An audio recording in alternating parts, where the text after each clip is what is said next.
through her history-making appearance clutched by her mother, Senator Tammy Duckworth. The newborn is the first child allowed on the Senate floor so a parent can vote. Miss Duckworth, no.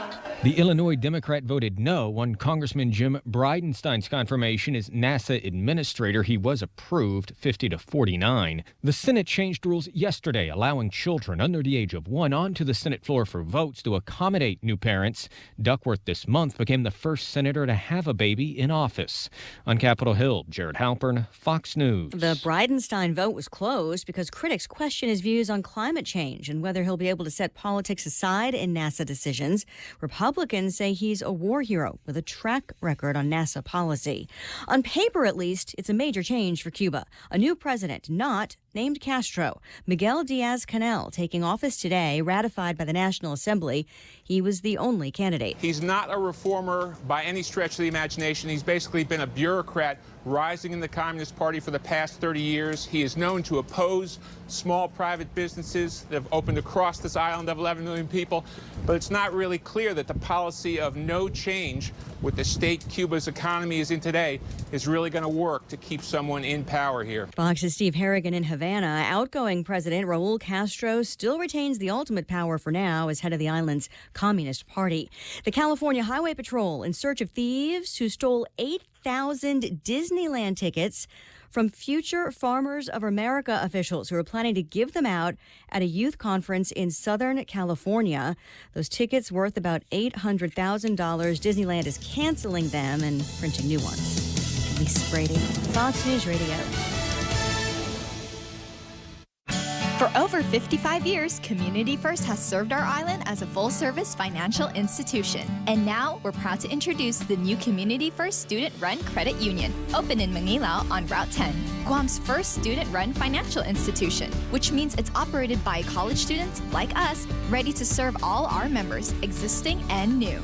We're just down the road from UOG and GCC. Community First Guam Federal Credit Union, now open in Manila.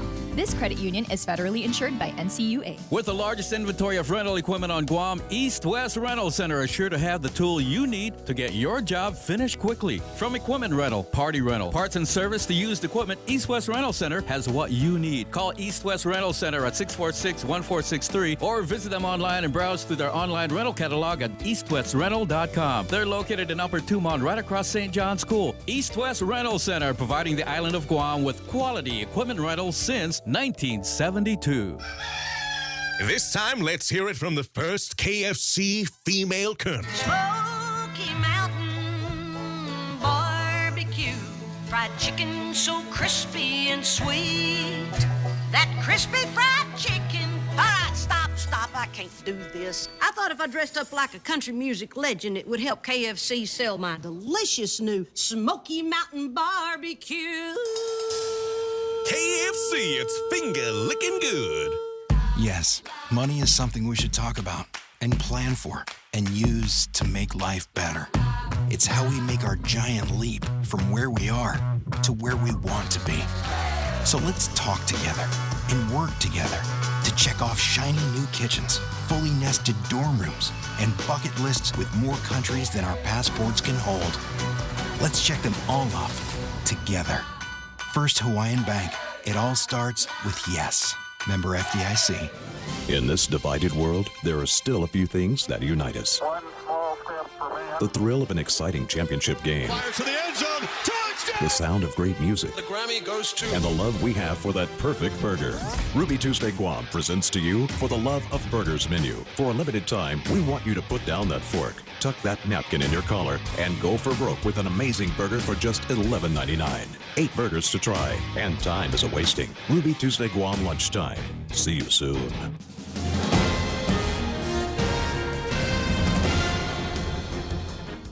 Half a day and good morning, Guam. News time here at The Point is 8 minutes past 6 a.m. this Friday morning. I'm Kevin Kerrigan. Here's a look now at some of the top stories from the Guam Daily Post. The Guam Economic Development Authority spent more than $540,000 on travel expenses between 2017 and this year, including meals and lodging. According to travel documents compiled by the agency, the most frequent flyer was Administrator Jay Rojas, who spent more than $181,000 traveling off-island nearly every month last year and this year. The records show Rojas traveled to San Francisco every month in 2017, except in September. He traveled to Washington, D.C. 6 times last year and made at least 3 trips to New York City.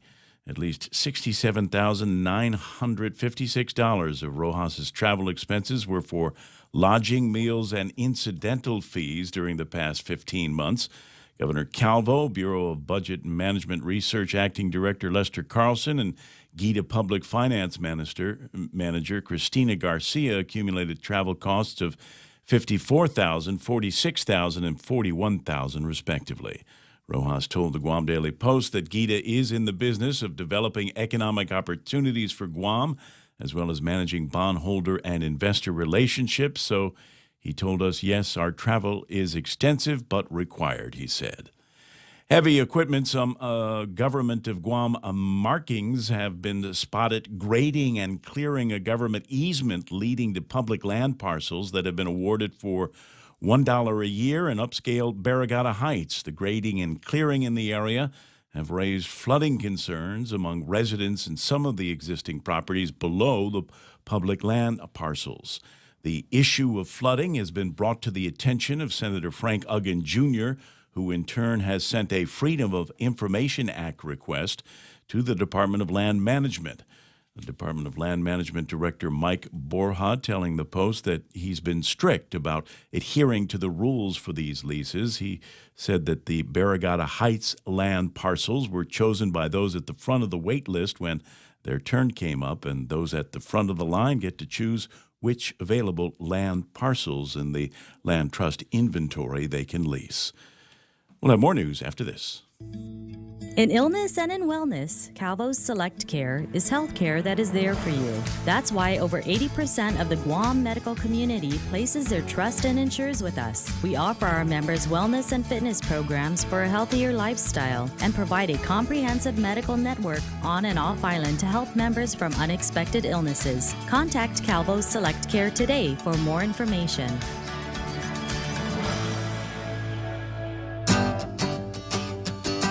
So you want to buy a house, but you don't know how much you could borrow. So what do? Well, you come to Bank Pacific and get pre-qualified. Sit down with one of our home loan specialists and let us see how much we can lend you so you know how much you can spend on your new home. Bank Pacific, where we're open to closing your loan in a hurry. Bank Pacific, where others put branches, we place roots. Equal housing lender, conditions apply. Come pre-qualified today. 11 minutes past 6 a.m. here at The Point. Former U.S. Postal Service worker Michelle Dudkowitz was sentenced to probation and 15 days in jail after pleading guilty to using her role at the post office to help drug traffickers track shipments of methamphetamine to the island. Dudkowitz admitted she received drugs and money in exchange for her services. She was facing a sentence of up to 4 years in prison. However, her attorney, Federal Public Defender John Gorman, told the court that his client had kicked her drug habit, was holding a new job, and was still a single parent to an 8-year-old daughter. Assistant U.S. Attorney Fred Black concurred, saying Dudkowitz had agreed to cooperate in another major drug case. District Court Judge John Coganor accepted the sentencing recommendation, but remarked that he was stunned at the level of methamphetamine on this island. The family of the late bodyboarder Brian Cruz, who died last year following a fight with friends, have asked for more than $40,000 in funeral and hospital expenses. Cruz's family is seeking restitution from J.C. White, who was convicted of aggravated assault in Cruz's death. White was acquitted of manslaughter and negligent homicide charges. The government was ordered to provide the hospital costs and other expenses and turn them over for the court's review. White is scheduled to appear back in court next month. For these stories and more, log on to postguam.com or pick up a copy of today's Guam Daily Post. Here's Way with some weather. What have we got here? The Victoria's Secret underwear supermodels keep the weather relatively dry through the remainder of the forecast, with just partly cloudy skies and isolated showers expected through the beginning of next week. Partly cloudy today with isolated showers. East winds to about 20 miles an hour, decreasing overnight to 10 to 20 miles an hour. Highs 89 degrees. Wait a second. How can we have east winds 15 to 20 miles an hour, decreasing to 10 to 20 miles an hour? Well, they just, they back off They a have little some bit in the kind of a nighttime hours. clarification here. Yeah. So 10 to 20 to 10 to 15, I don't know. It'll wiggle around in there somewhere. And every once in a while, you just get this one big whoosh that'll knock all the plants down. But it's perfectly timed. Daytime highs 89 degrees and overnight lows of about 76 degrees. Careful when you're on the water, around the water. High risk of rip currents through late Saturday night along eastern facing reef. Sunset tonight at 6:34. Sunrise at 6:05. And coming up, details on the Lyrid meteor shower. But that's news and weather together. Brought to you by our friends over at Bank Pacific, where others put branches, they place roots. For more than 40 years, we've managed our island's most precious resource, your health. Take Care's benefit plans allow members access to more than 120 medical providers, 40 dental providers, and 18 pharmacies in the region. Take Care's health plans ensure members in Palau, Saipan, and Guam receive the care they deserve. Our programs and wellness classes have proven results for our valued members, and our commitment to your health never been stronger. Take Care. Our island, your health plan. All right, so Kevin wanted to know why I mentioned the Victoria's Secret underwear models. It's because you're always talking about computer models. That's boring. Right. Victoria's Secret underwear models, not boring. Gets the attention. The Ray Gibson Show brought to you by King's Restaurant, serving Guam favorites to families like yours for over 40 years. King's Restaurant, always open, always local. Family Finance has been serving the people of Guam since 1959, and they'll continue to be there for you in the years to come. Whether you're looking to get a personal loan for that summer vacation or paying off those long overdue bills, Family Finance has got you covered. Apply for a personal loan from $1,000 up to $3,500 by calling Family Finance in Hagåtña at 475-4545, Upper Tuon 647-5626, or in Dededo 633-4473. Family Finance has been serving the people of Guam since 1959. Yeah, I don't know if Security Title's been around since 1959, but they've been in the game for a long time, making sure you actually own the property you think you just bought. Ready to buy real estate on Guam? Congratulations! But what now? There's so many questions, so many things to do. Where do you start? The best place to start is to call Century 21 Commonwealth Realty, Guam's biggest name in real estate. They aren't the best because they're the biggest. They're the biggest because they're the best. Trust the name. Find out why. Call Century 21 Commonwealth Realty today. 888-2121. Trust the best. Don't dump that cooking water down the sink. You can reuse it for other purposes, such as watering your plants or garden. After boiling pasta or steaming veggies, let the water cool and then recycle away. Catch more Clean and Green Living tips every day and get inspired to make a cleaner, greener effort in your community. Happy Earth Month from the stations of Choice Broadcasting. Brought to you in part by Pit Shop. Having fun is their business. Call 488-9367 for information on how to rent the rock wall climbing, power wheels, zip line, and more. The Ray Gibson Show. Morning talk that matters. Call now. 888-TALK. That's 888-8255.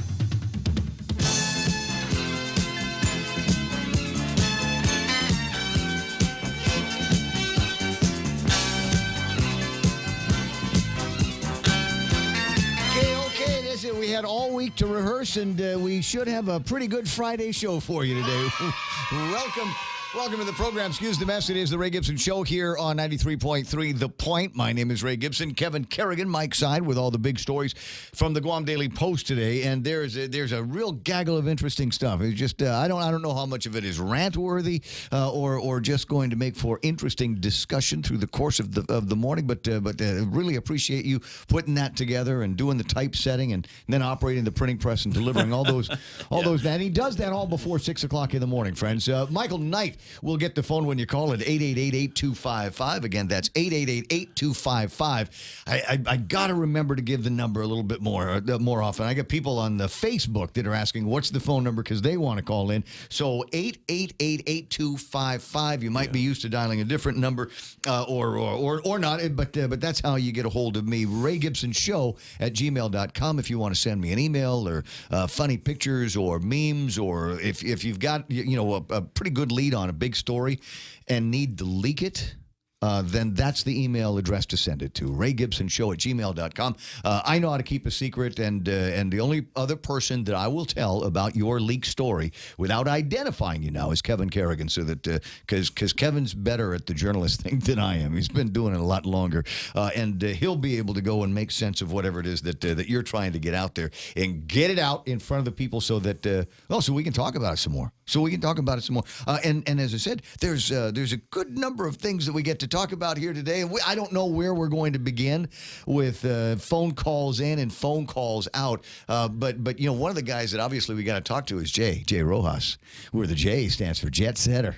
He's just out there all the time. I want to say he's working on 3 million miles. Is he? Yeah. It's between what he's got from working over at Gita and maybe his own personal travel. He did post it on his Facebook page. 1.9 million is what he's got available. I'm almost positive there's going to be more of this. But in reading through some of it, I try to sit at both sides of the table here. It sounds like they were legitimate missions that he was on in order to go and try to get good deals or meet with people that could create better deals in the federal government for Guam. Does you get that junket feel when you read the story? I don't know. You want to talk about it again? 888-8255. You remember Lee Majors was the $6 million man. I think Jay Rojas, the 3 million mile man. That's how we'll categorize this in the next little bit. I've it's always been my position, as a guy in talk radio, that I don't generally have a hard time. You used to criticize practically every governor of Guam for going off and hitting Washington, D.C. Well, I tell you what, in a lot of cases, sometimes when the governor goes on and he goes off someplace and then he's able to get money and bring that back. Almost every conversation I ever had with former Governor Felix Camacho, same thing. Are you going to D.C.? Yeah. Are you going to come back with money? That's the mission. Try to come back with something for Guam. And it's the role at GITA, Economic Development Authority. Go find some cash and see what you can bring out. Doesn't mean that it stands to any kind of abuse, and we ought to keep an eye on it, but it looks like there's adequate surveillance on the thing. You disagree, agree, whichever. 888-8255. A couple of other interesting stories. A case here today, the meth dealer. Where is this? So you got a couple of cases that will astound you. No prison for a former postal worker in a drug ring. That is the topic of an editorial in today's Guam Daily Post that is reminiscent of some conversation that we have been having here, seeing a number of parade of meth, not users, dealers, that are going before local judges. And if you make the right kind of sob story, if you say, I'm really sorry, I ran into a bad patch, and the only way I could see myself getting out of this was to sell ice and make some sweet dough. And, as the federal judge will point out, this community is being ruined by crystal methamphetamine. We absolutely don't need any of that. And I think the time, for me at least, has come where we don't need to be lenient. Now, the good news is the federal judge was able to get somebody and land him behind bars for 70 months or something like that. Like I said, the federal judge had to do this. I just don't have the trust that our local judges are out there working to protect the community from ice dealers. There are a couple of other stories that you'll see in the media this morning that have somewhat happier outcomes. Unfortunately, it's happier outcomes for the dealers. So this is something that we really need to send a message, and I don't know any clearer way than via talk radio and letters to the editor that we can send the message to the people in the courtrooms, the judges, that we've had it with this ICE thing, and if we're going to be lenient on the drug dealers, then maybe we're going to find a way to do some recalls in some of these elections. Just saying. We're counting on you to protect us, and some of you are letting us down. There is a high note in the conversation yesterday afternoon, just before I took off for the day. Mike Knight comes and said they arrested the guy. And by arrested the guy, I'm talking about the 18-year-old bully over at Simone Sanchez. And I, among others, have been calling for this. We shouldn't have to tolerate the same way we shouldn't tolerate bullies. We shouldn't tolerate the ICE dealers. We shouldn't tolerate bullies in the school. We got video evidence of this guy punching somebody. I don't need to say alleged in front of that. I saw the picture. He smacked a guy, and then he smacked him again. And apparently there was some kind of an intervention. People got involved. They pulled him away, and at some point he stuck his hand through a window. I have absolutely no sympathy for any of the pain or bleeding he underwent. Bitnetsu, as they say, as Grandma used to say. That's what you get. And so I'm glad that they arrested him. I hope that they throw the book at him after they make either him or his family pay for the damages. And then we set up a civil case for that poor kid that he bullied. And again, the shame that this guy is going to have, because now he's got evidence of him being bullied by somebody that is going to live on the internet forever and ever and ever. Amen. Yeah, it's bad enough when 2 or 3 of your schoolmates happen to witness it, but when basically the whole universe gets to witness it, it adds a whole layer of bad to the situation. I keep thinking about this because we keep getting more and more of these stories floating around. So we got an 18-year-old, huh? What is he, sophomore, junior, something like that? At that age, I don't know, but we've got that story. We've got another story of a couple of kids that were videotaped rolling around high on Salvia divinorum, the spice drug. I ain't high, I'll tell you that, man. I don't feel nothing, man. That's exactly. I think that's exactly what it sounded like. Yeah, Brad says, drain the judicial swamp. You know, if only it were that easy, right? Is that our deep state that needs to be worked on? Janella with a story yesterday about a student seen waving a gun on the FBLG campus. That caused for them to be in lockdown for a little bit yesterday afternoon. Special needs student attacked at the bus stop, and the auntie wants to raise some more awareness on bullying. And the question is what's going on with our kids? What's happening? Are we giving them too much screen time? Are they playing too many games? Are they in their own little Instagram, Snapchat, WhatsApp worlds? I have found we're not paying any attention to them. I have found in my progression westward that this is a problem that's endemic, really, in the island cultures. You get over into the mainland, and bullying, of course, it happens, but not to such a degree as it does in Hawaii. It was a huge problem. And it seems to be a huge problem here, and I'm not sure why that is. Brats. Well, maybe we just do a better job of raising brats out here. Although the circumstances between the heres and the theirs are going to be different. But I'm telling you right now, that Parkland case is a clear case of somebody that got bullied and got bullied hard, didn't get any kind of respect or love from anybody else, and all of a sudden took out his rage on a whole bunch of other students. In fact, one of the Parkland survivors, that had been out there on the tours, even admitted to taking part in bullying him and treating him bad. So I don't know. I'm not an expert on this thing, but I would hope that my children and I hope I raised them to be the ones that stand up for the bullied kids, not to be the bullied themselves and not to be the bullies themselves. And that's the important point to make here. It starts at the top. It's the parents. And that's where I think maybe we need to have some more serious conversations. But I don't know how to have that conversation because all of the parents that I know are working parents. Moms and dads are working. And that's just the way it is. It's the way it's been for a long time. We're chasing dollars out here. And we need to because the cost of everything is going up. Both parents need to work. I think the concept of dad's working and mom staying at home and raising kids because she wants to, I think those days are long gone, certainly in this territory. And 625, if you want to get into the societal conversation, you're welcome to do it either online with me at 888-8255 or online on the Facebook page. There's a couple of other, and I see Andre Bynum has joined the Facebook chat mode, and I'll say good morning to you, Andre, and don't get too far away from the phone because we got to talk about this survey that you took. There's some interesting things that you have managed to uncover with your students. Are you better or worse than you were compared to 8 years ago? Well, that's interesting. That's interesting the way you put that because I put it the same way on the poll that I did online. And I guess the point somebody's going to say is, there's some kind of a political agenda. Why would you say 8 years? Is that because Eddie Calvo's been in office for 8 years and his running mate, Ray Tenorio, is going to be running? Is that going to be a continuation of the Calvo administration? Why would you put 8 years? And I'll find out why I put 8 years here in a second. Voting for the current senators that approved the recent tax increase. Will you vote for the senators that supported the recent tax increase? And this is not going to be a surprise. Maybe the number will surprise you. 79% of the people, these are voters now, 79% said we will not vote for the people that supported the tax increase. Toka, you're gonna get it. Who is to blame for the government's current financial crisis?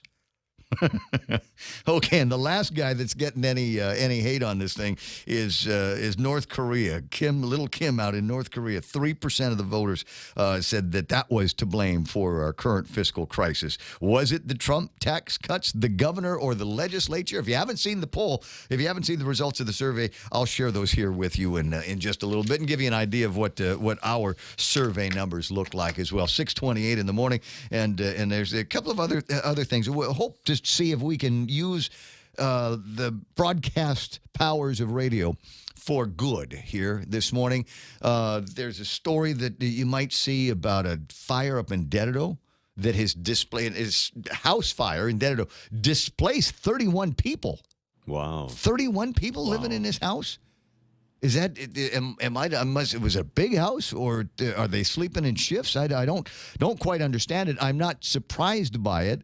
We'd heard about things like this in the past, where you've got migrant families that somebody will find some place to live, and then it's call all the cousins, all the aunties, all the uncles, and come on out here. We share a common kitchen, share a common bath, share a common roof. And in some cases, share a common car. And in this case, it's a whole bunch of people. 31 people have been displaced as a result of this. They need help. Virtually all of their meager possessions have been wiped out in this. School uniforms, school supplies, everything they need for the little babies all the way up to the older folks.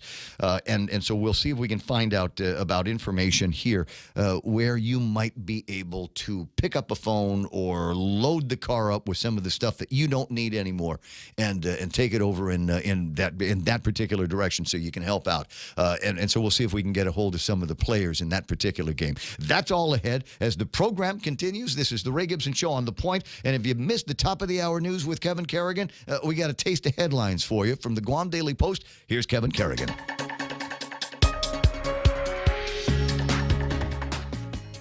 Half a day and good morning, Guam. News time here at The Point is 30 minutes past 6 a.m. In the headlines from the Daily Post this morning, a Simon Sanchez High School student who hit another student before he punched a glass door at the Jigo campus was arrested yesterday. 18-year-old Katie J. Joseph of Jigo arrested and charged with 2 counts of assault and criminal mischief. GPD spokesman Sergeant Paul Tapau said officers from the Dededo precinct responded to a disturbance complaint at the school after 2 cell phone videos were widely circulated on social media.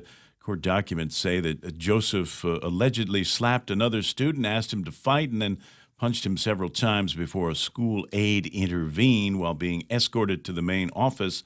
Joseph then punched the window to the main door office and cut himself, leaving a trail of blood behind him.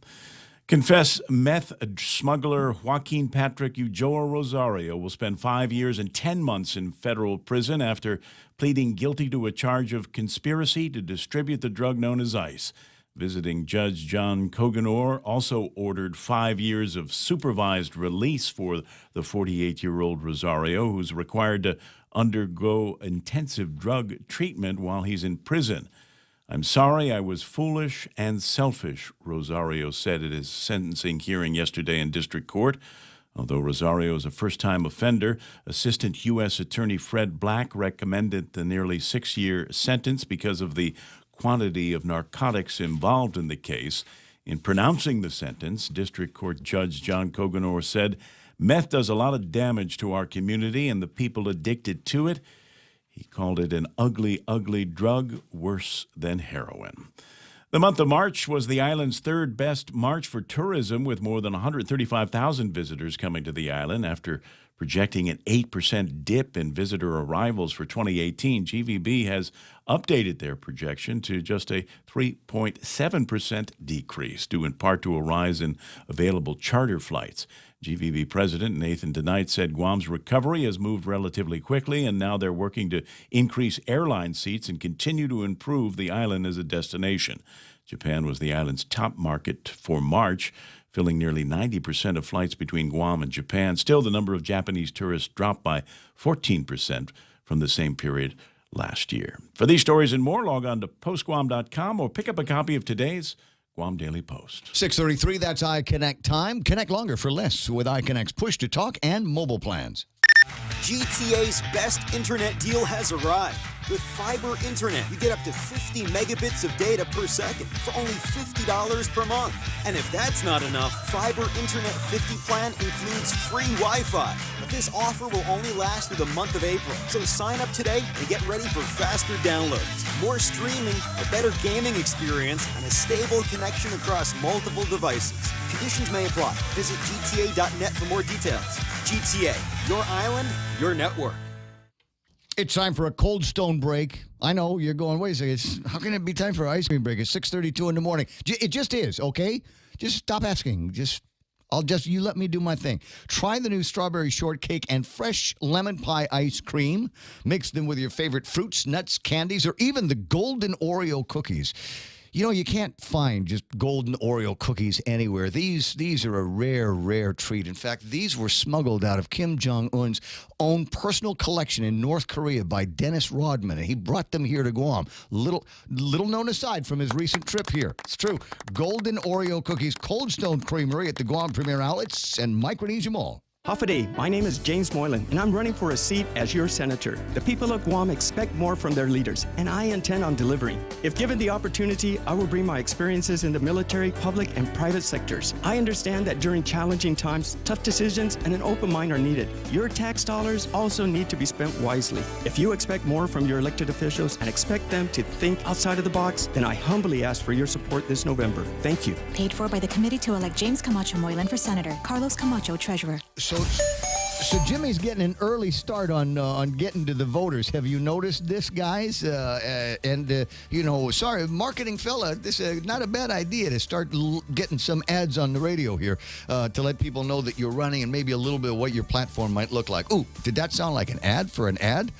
I didn't mean it to be. Real-time, right now, traffic happening on the point in your roadways. Doesn't look like there's anything special that's happening. I've got traffic building in some of the usual locations, southbound Route 16 and Route 8 in Barragata, Marine Corps Drive, moving around the intersection at 1 and 3 over by GRMC. But it looks like everything is clear right now. 6:34, that's right now traffic on the point. At Micronesia Renewable Energy, values matter. So all of their solar energy systems come with guarantees and the most value. No shortcuts, all quality. It's giving you that solar energy system at the best price. It's using highly efficient solar panels with typhoon-proven racking, built by highly skilled local technicians, so your system performs and saves you money. It's total peace of mind all the time. Not all solar companies are created equal. For experienced quality solar, it's MRE. Call 632-2613. MRE, the smarter choice. As we journey through the new year, we here at APL continue to find ways to better deliver our island's resources with innovative and cost-effective solutions, lending our helping hands by carrying your freight safely from the U.S. mainland or anywhere in our global network. We humbly honor the opportunities to continue to work and connect with you and your business. We are APL, and we are here for you.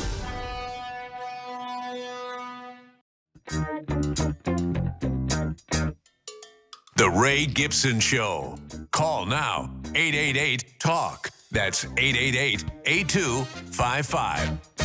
So it's either call now or listen now, one or the other. That's the way this works here in the program. It is 6:35, and the happy recipient of an email. I like getting emails, by the way. RayGibsonShow@gmail.com. I cannot read all of them on the air, but I guarantee I will read all of them. And in many cases, it will help form my opinions and my attitudes about certain issues. Sometimes they'll completely generate whole new opinions. You know, I might have a strongly held belief just because I'm old and stubborn, and then somebody will send me something that says, well, have you looked at it like that? And sometimes that'll actually change my mind on things. But the email I got last night was from Andre, and it was kind of a report based on some research that he had done. He's got him on the line. Good morning, Andre. How you doing?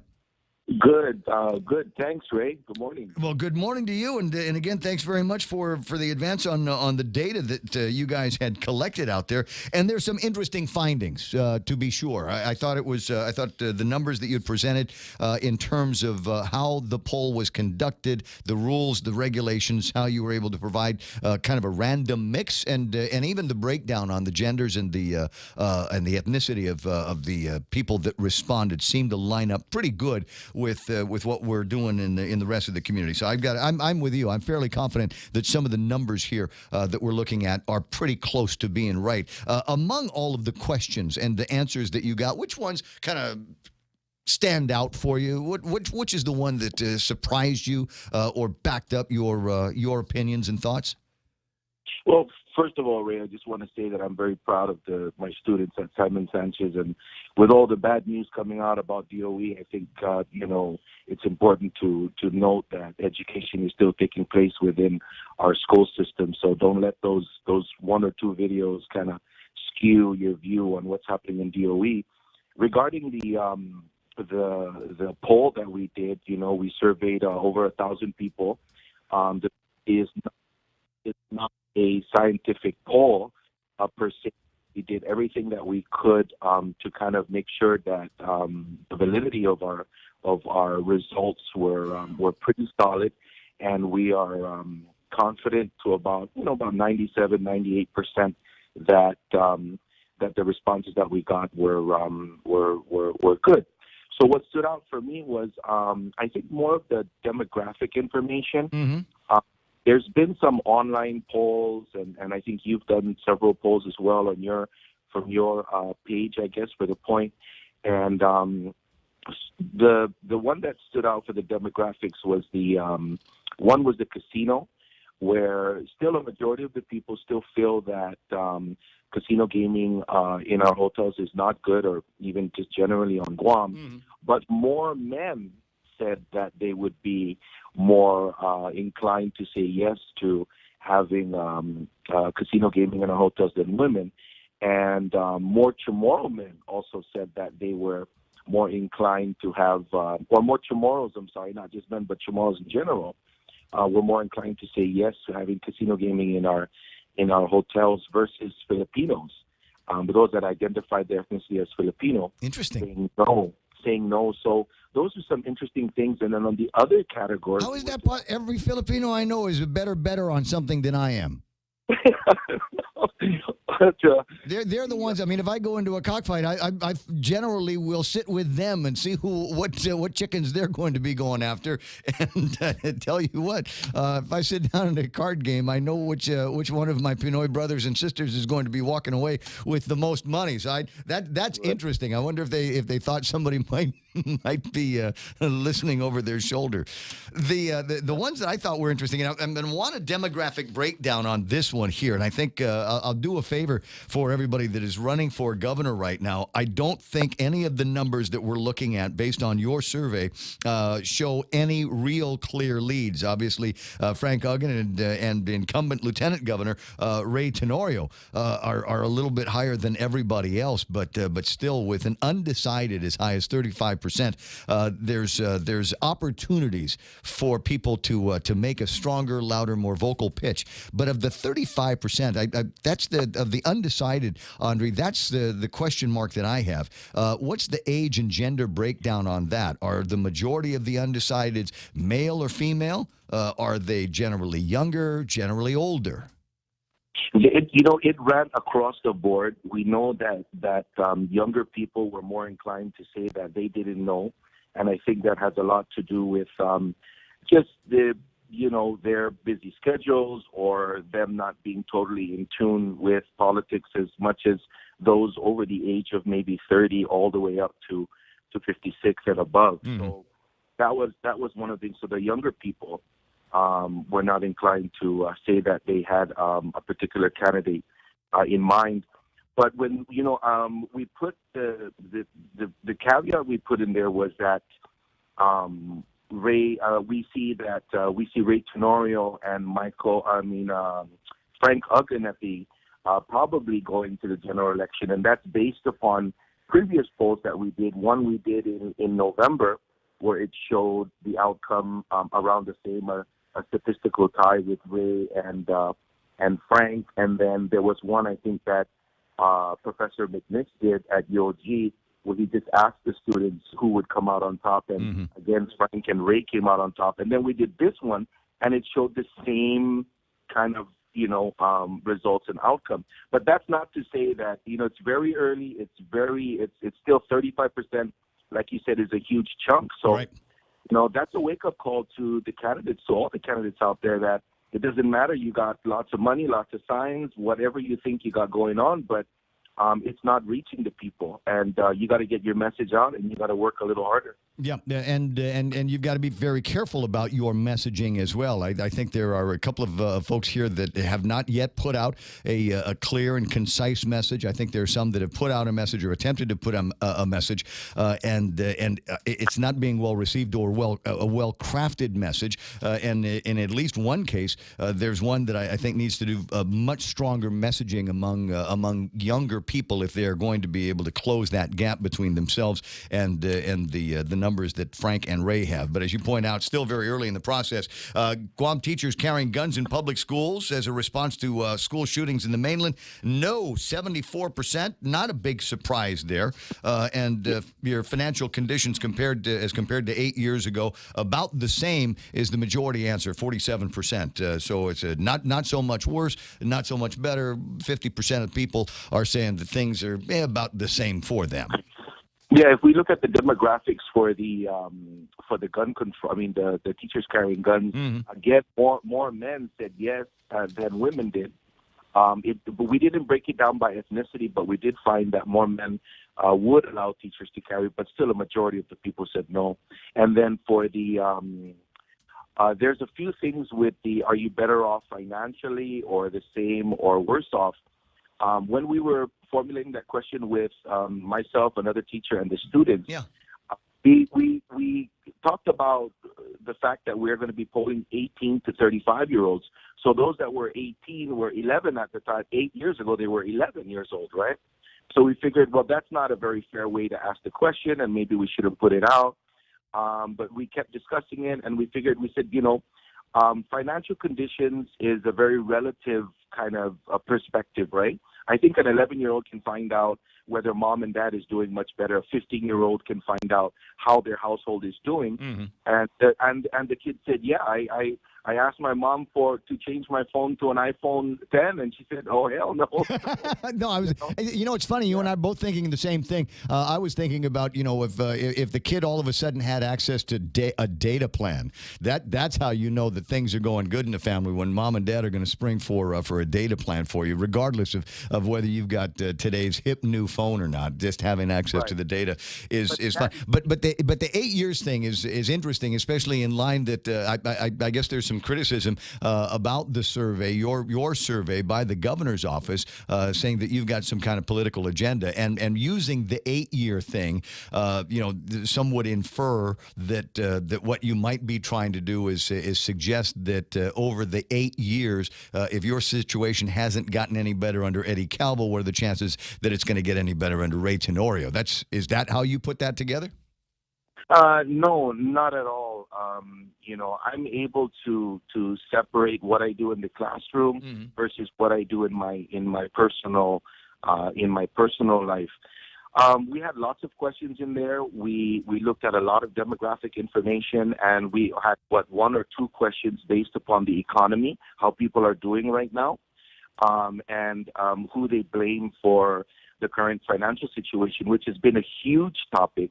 So huge that it was an ongoing situation for a very long time. And in my AP government class, I'm just surprised we've managed to resolve it in such a short time. I mean, for a couple of weeks, everything on the radio was the sky is falling, and I figured out a way to make another $20 million in business privilege taxes and knock out $30 million of so-called costs. So when a student comes to my class and says, "Sir, are they going to shut down the schools? Are we going to go to a short year? Are they going to extend next year? I mean, what about education?" And these are the topics that come up. So, when we were discussing again which questions to put in, that was one of them. This financial situation, how did it come about? Is there a finger you can point? Is there a place where you can point to? And so we decided to put that question in. As far as bias is controlled, we've been doing these types of things for 5 years. And there was no bias, back in 2014, 2015, 2016. So it's only now that those questions are in and it didn't come out favorable for some people that they get a little, thin-skinned, a little butthurt, and start casting aspersions on people's professionalism. I have nothing to gain from this. This is a student-led project. We've been doing it for a very long time. And, I'm not running for office. I don't endorse anybody and, the whole thing. So, it's kind of unfortunate that, people who want to try and do good work in the government of Guam have to be careful, or else their jobs are going to be at risk, or, some powerful person is going to come down from above and complain to your boss about how this individual is working over here. It's not right. I think there's definitely some problems with that. But as far as my teaching is concerned, anybody is allowed to come in. I think the last poll we did, we had other media outlets come in and interview the kids and talk to them about how all of this comes about. And people have every right to come into the school. So first you have to go to the office and sign in, of course, and come over to class, take a look at all the surveys, speak to any one of my students, that were involved in the poll, and I welcome that. Anything else? I think it's just kind of No, I think you put it right. I think you put it adequately. Thin-skinned and butt hurt I think that's the first time we've ever used the phrase butt hurt on the radio. I don't know that it requires any kind of definition. It's okay, you're forgiven. Sorry, some of my language. No. I appreciate it. 'Cause now that you've said it, you say it all the time too. The reason why there's going to be significant butt hurt is when they were asked who is to blame for GovGuam's current financial crisis. The overwhelming number of fingers were pointed at the governor, period. There's people that say it was the legislature at 29%, and 26% said it was the Trump tax cuts. Almost nobody said it was North Korea. So it was the governor, and as you might imagine, there's going to be some people over there in the drama department that they're going to say, well, that's just Andre, not liking us and never liking us, and he wants to drive home the point. Andre, I appreciate that you guys took the time, the trouble, and the effort to get this survey out. Will there be more before the end of the school year? I don't think so. We only got about, less than 6 weeks left before graduation. So, we're not going to see anything more in the line of polls from my students. Okay. And then next year, we probably will put out one or two. But the teaching assignments are going to shift around. So next year, I'm strictly going to be doing psychology and sociology, and then we got 2 other teachers who are going to do the AP government. So they may continue on. My lesson plan and the way I conduct my class is different from others. So we'll see, and hopefully, they feel that this is something that's worthy and worthwhile and can be very educational for our students. I appreciate the work you're doing and the thinking outside the box and the teaching outside the box, and always have. Andre, thanks for the time. Thank you so much, Rick. No problem. Go to school. Go to school. It's time to go back, teach the kids more, and keep an eye out for the 18-year-old bullies, all right? All right, definitely. Thanks, Rick. All right, buddy.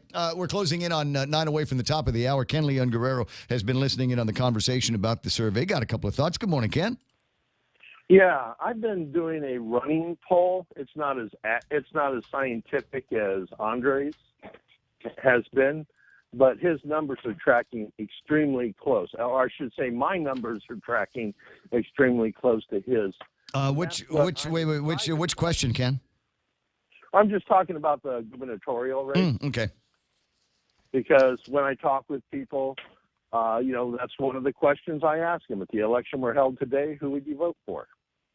Based on what you know now, if the election were held today, who would you vote for? And then I keep track of those numbers. And so we're tracking on that question. We're tracking very close, and that's what I'm seeing a great opportunity for the people to wait, as we're seeing right now. We're waiting until the campaigns get serious about getting their messages out, because all we're getting right now is just the promo stuff. Yeah. I know what you mean. The things that we're hearing about are, I'm not getting a whole lot of platform stuff. I'm not saying that it's not being done. I'm just not getting a whole lot of it. We got the not platform, but we've got the rah-rah stuff that's going out there and biba, but not much by way of hard facts. This is what I intend to do. Although I will say, and I made reference to a couple of different campaigns. Frank Huggan, incumbent over at the legislature, and earning a lot of media based on some of the stories that he's doing. Ray Tenorio, the incumbent lieutenant governor, and also the only guy running in the Republican Party. But I don't know that I've heard a strong message or received a strong message from Lou yet. Dennis Rodriguez, the message that I got was that he wants to kill the insurance and the banking industry, and I don't know that that is a correct step to take from his perch over at the legislature. And then with Carl Gutierrez, as I said, I think one of the things that it might be holding him back is that he needs to reach out and connect with the younger voters. I went because he invited me to go have a hot dog and hamburger the other day. I went by a GCIC building and got one, and I'm 55 years old, Ken. I was probably one of the youngest guys there. I know exactly what you're talking about. One of the things that's been so encouraging to me is the numbers of young people that have been coming up to me and talking to me and asking questions.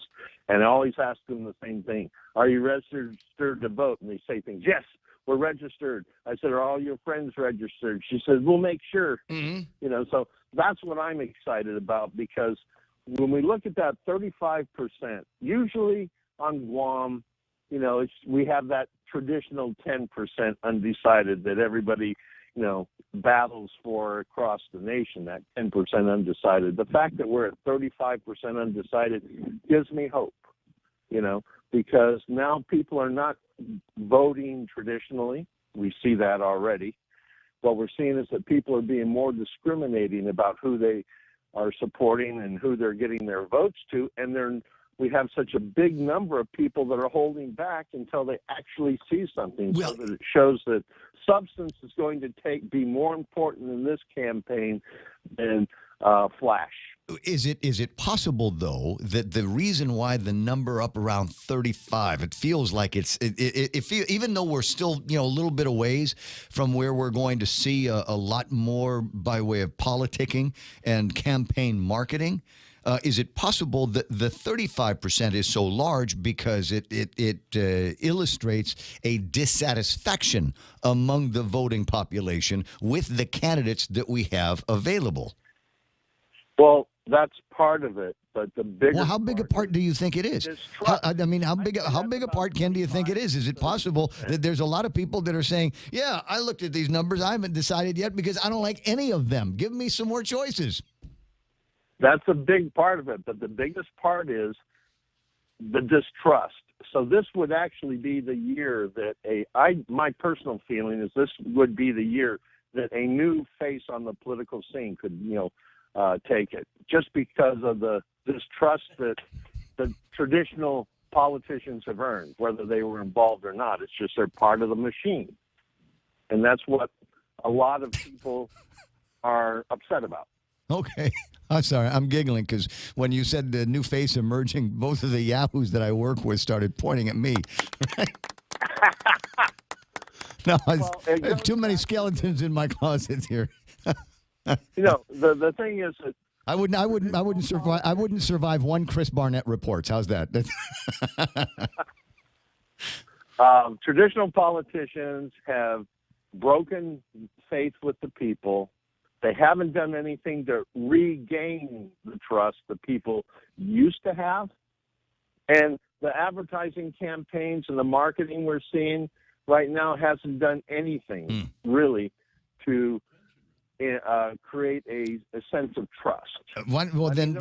Kevin wants you to run. Kevin just said Ken should run. Yeah, but if I ran, who would do this? Oh, no. I'd still let you on. Look, there's no requirement. If you're calling in with an actual opinion on something, I can't put that down. I mean, I think all I need to do is say, oh, by the way, Ken Leon Guerrero is running for office. Just disclose that. I get asked all the time about that, and people have even told me that they're going to draft me. And I've told them, I will accept your draft on one condition. They said, what? I said, that you take over Guam Citizens for Public Accountability. Oh, I couldn't do that. I don't have the time. I don't have the connections. I said, I didn't have the time or connections either, but I did it. No, I get that. I get that. There are a lot of people that talk a good game when it's just you and them over a couple of cold beers, and then they say, oh, you need to be more involved and get out there a little bit more, and then it's crickets. So that leaving the heavy talk to you. Yeah.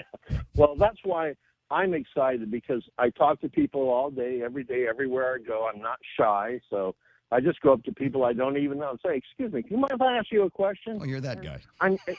They're so willing to engage with me. That's the part that's interesting and fun. But the part that's exciting to me is how many younger people are telling me that they realize that they need to become more involved, that they've registered or they're going to register. That's the part that's exciting to me. And when I see and we saw that happen in 2016. I ran a video targeting the young people of Guam, and then right after we ran that video, there was a big spike in online registrations at Guam Election Commission, and the majority of them were younger people. Well, I hope it works out, and I hope we get a high information younger people to get out there and vote. I gotta do the news here. I'll talk to you pretty soon. Okay. All right, thanks, Ken. Appreciate your time as usual. And a note here from Uncle Carl. He says, you're right. My GCIC gathering showed mostly older people. It was a work day and school day, and mostly Manumco were free to show up. And so that's why I didn't see a whole lot of people younger than me. All right. Well, let's do one on a not school night and see what happens.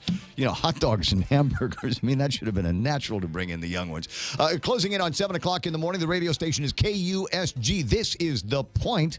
KUSG Hagutnia. Coming up next, Fox News Live. On the other side of that, Kevin Kerrigan with a dose of all of the big stories for the day. And if you missed that newscast, make sure that wherever you go to get whatever, your breakfast, your empanada, your butzi, make sure you pick up a copy of the Guam Daily Post as well. Stand by now for Fox News Live.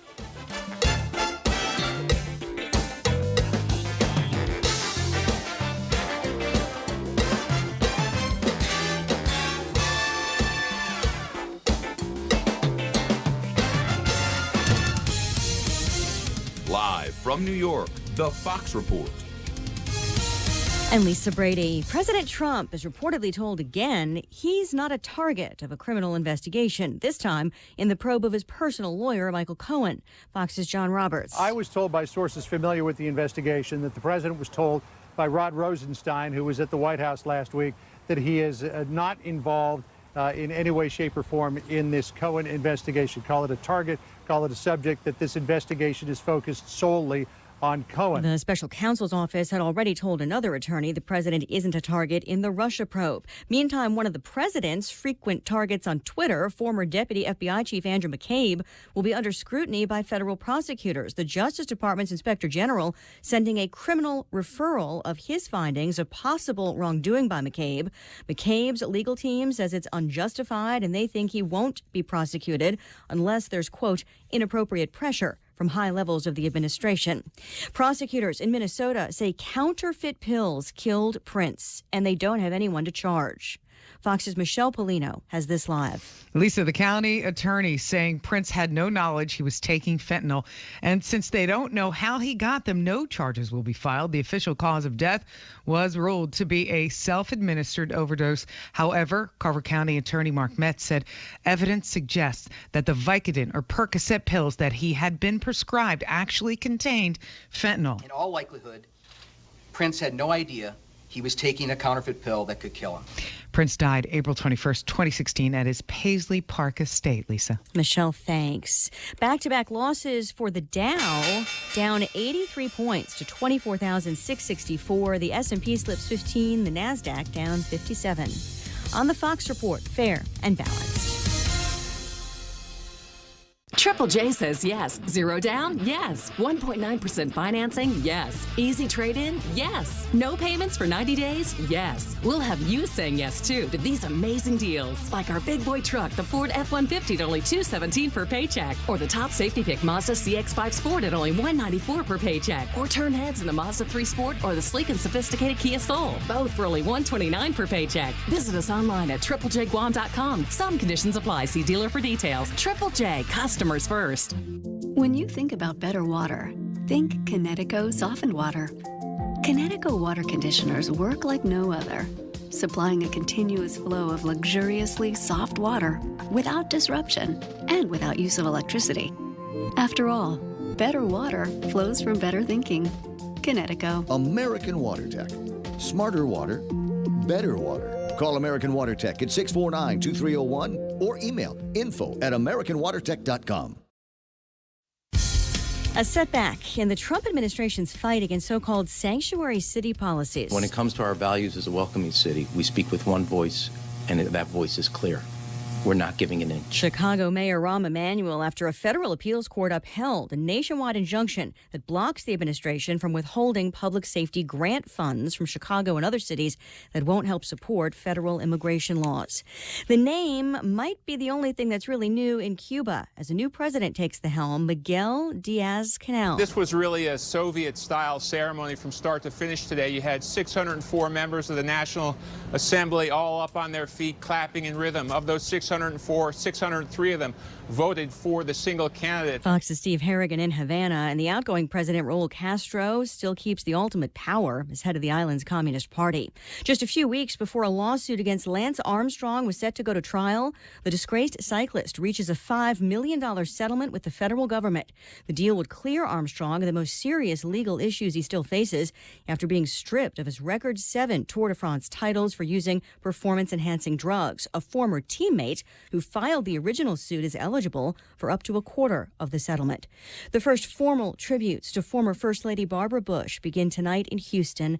Fox's Mike Emanuel is there. I'm standing in the Barbara Bush Literacy Plaza, named for her after her many years in the White House and in the 25 years since leaving the White House dedicated to her work on literacy. We've seen folks stopping by to sign posters, paying their respects to Mrs. Bush, also signing condolence books. There's been quite an outpouring of love from the city of Houston toward Mrs. Bush and the Bush family. Tonight's ceremony billed as a celebration of life. The public can pay respects at St. Martin's Episcopal Church in Houston tomorrow before a private funeral there on Saturday. In New York, I'm Lisa Brady on Fox News Radio. Stop by any Circle K today and overload your For Real. It's simple. Pick out your favorite For Real shake, blend it, and then mix and match any 2 toppings for only $1. Overload your For Real with a variety of sweet treats like Oreo cookies, gummy bears, classic M&Ms or peanut M&Ms, and Reese's peanut butter cups. Simply add them to your For Real shake for an overload experience and enjoy. For Real Overload, only available at participating Circle Ks. Circle K, take it easy. At Micronesia Renewable Energy, values matter. So all of their solar energy systems come with guarantees and the most value. No shortcuts, all quality. It's giving you that solar energy system at the best price. It's using highly efficient solar panels with typhoon-proven racking, built by highly skilled local technicians, so your system performs and saves you money. It's total peace of mind all the time. Not all solar companies are created equal. For experienced quality solar, it's MRE. Call 632-2613. MRE, the smarter choice. Are you waiting too long for a home loan decision? Are you looking for a bank that understands your needs and can close your loan quickly at today's super low rates? Then come no further than Bank Pacific. Our home loan specialists are friends and neighbors from your community, and our decisions are made right here in Hagåtña. Bank Pacific, where we're open to closing your loan in a hurry. Bank Pacific, where others put branches, we place roots. Equal equal housing lender. Credit conditions apply. Viva Bank Pacific. The stations of Choice Broadcasting are celebrating April 2018 as National Earth Month in the first ever Upcycle Mascot Showdown.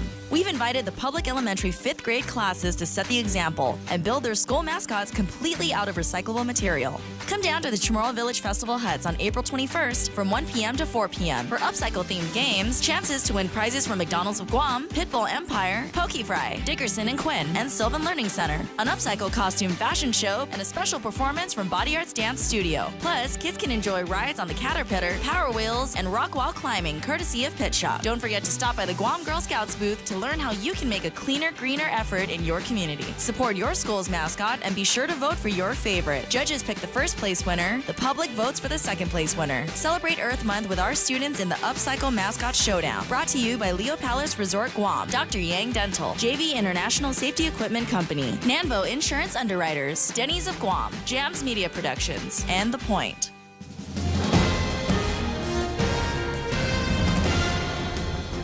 Half a day and good morning, Guam. News time here at The Point is 8 minutes past 7 a.m. this Friday morning. I'm Kevin Kerrigan. Here's a look now at some of the top stories from the Guam Daily Post. Guam Economic Development Authority has spent more than $540,000 on travel expenses since January of 2017. According to travel documents compiled by the agency, the most frequent flyer was Administrator Jay Rojas, who spent more than $181,000 traveling off-island nearly every month last year and this year. About $70,000 of Rojas's travel expenses were for lodging, meals, and incidental fees during the last 15 months. Governor Eddie Calvo's accumulated travel costs are listed at only $54,400. Rojas told the Guam Daily Post that GIDA is in the business of developing economic opportunities for Guam as well as managing bondholder and investor relationships. Our travel is extensive, he said, but required. A Simon Sanchez high school student who hit another student before he punched a glass door at the Jigo campus was arrested on Wednesday. 18-year-old Katie J. Joseph of Jigo arrested and charged with 2 counts of assault and criminal mischief. GPD spokesman Sergeant Paul Tapau said officers from the Dededo precinct responded to a disturbance complaint at the school after 2 cell phone videos were widely circulated on social media. Court documents say that Joseph slapped another student and asked him to fight and then punched him several times before a school aide intervened. While being escorted to the main office, Joseph then punched the window to the main office door, cutting himself and bleeding badly. We'll have more news after this. Yes, money is something we should talk about and plan for and use to make life better. It's how we make our giant leap from where we are to where we want to be. So let's talk together and work together to check off shiny new kitchens, fully nested dorm rooms, and bucket lists with more countries than our passports can hold. Let's check them all off together. First Hawaiian Bank. It all starts with yes. Member FDIC. As we journey through the new year, we here at APL continue to find ways to better deliver our island's resources with innovative and cost-effective solutions, lending our helping hands by carrying your freight safely from the U.S. mainland or anywhere in our global network. We humbly honor the opportunities to continue to work and connect with you and your business. We are APL, and we are here for you. It's 10 minutes past 7 a.m. here at The Point. Carl Wickramasoria, a reported drug dealer and informant, will not have to serve any additional jail time on top of the 4 months he's already spent incarcerated. Wickramasoria was sentenced yesterday by Superior Court Judge Vern Perez after pleading guilty to drug possession and delivery charges. Both the prosecution and defense had recommended that Wickramasoria receive credit for time served and 3 years probation, but no additional jail time. Assistant Attorney General James Collins said that Wickramasoria provided substantial assistance to an investigation that led to the federal conviction of a man who brought in $200,000 worth of drugs to Guam. The Guam Visitors Bureau has updated its projected arrival numbers for 2018. GVB now expects a dip of only 3.7% rather than the 8% drop projected earlier. The Visitors Bureau credits the improved outlook to the increased number of charter flights booked for Guam this year.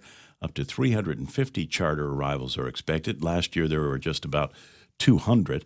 In addition, the month of March was the island's third best March for tourism, with more than 135,000 visitors coming to Guam. However, arrivals from Japan continue to fall, down 14% from March of last year.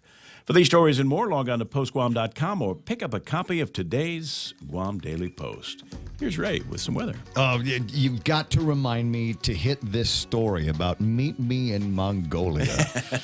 I've got to get into it. Here's there's a major problem here with the get together between Kim and Trump, or Kim and anybody, and that is Kim, as far as we know, only has one plane, and it might not have any more than a couple of 1,000-mile radius. So draw a circle around Pyongyang that is about 2,000 miles, and that radius, that circle, is about the only place where they can have a get-together with any kind of dignity, is the word. And Guam is in that circle. Well, I don't think Guam is in the circle. No? I got to check, because I know it's 1,000 miles between here and Tokyo. But he's the supreme leader. Can he not just materialize from one place to the next? I mean, come on. No, he can, but he doesn't want to make Trump look bad. It's 7:12 in the morning. We'll get into a little bit of that conversation. Here's the deal. Partly cloudy skies today and isolated showers. Winds out of the east blowing up to 20 miles an hour today, and at night it will decrease to a number lower than 20.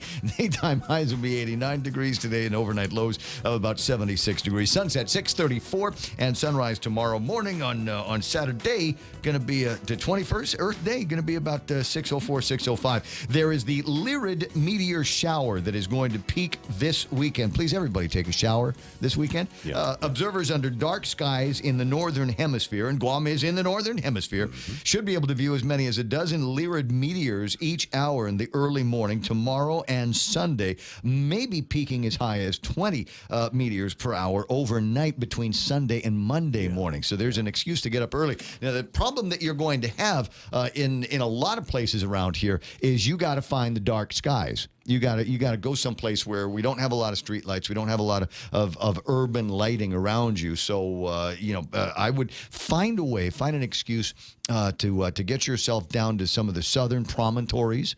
And now, which direction should we look? Should look to the northeast. So Northeast. you're gonna want to look towards where the sun rises and a little bit north of that. Okay, so that would be, and the way it works now is at those times, that's when Guam would be kind of, if you think of the planet as an airplane, Guam would be in the cockpit, and you'd be able to see the majority of these meteor showers bouncing off the planet. Pretty so much, that's how you want to. It's how you want to try to view this stuff. 7:14. That's news and weather together here on The Point. So you want to buy a house, but you don't know how much you could borrow. So what do? Well, you come to Bank Pacific and get pre-qualified. Sit down with one of our home loan specialists and let us see how much we can lend you so you know how much you can spend on your new home. Bank Pacific, where we're open to closing your loan in a hurry.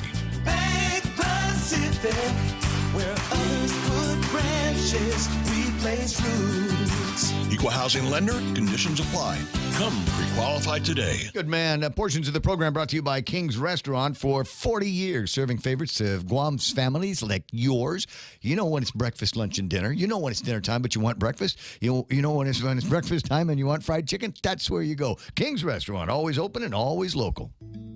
In illness and in wellness, Calvo's Select Care is health care that is there for you. That's why over 80% of the Guam medical community places their trust and insures with us. We offer our members wellness and fitness programs for a healthier lifestyle and provide a comprehensive medical network on and off island to help members from unexpected illnesses. Contact Calvo's Select Care today for more information. This portion of the program, this sliver of the portion, brought to you by First Hawaiian Bank, where it all starts with yes. GTA's best internet deal has arrived. With fiber internet, you get up to 50 megabits of data per second for only $50 per month.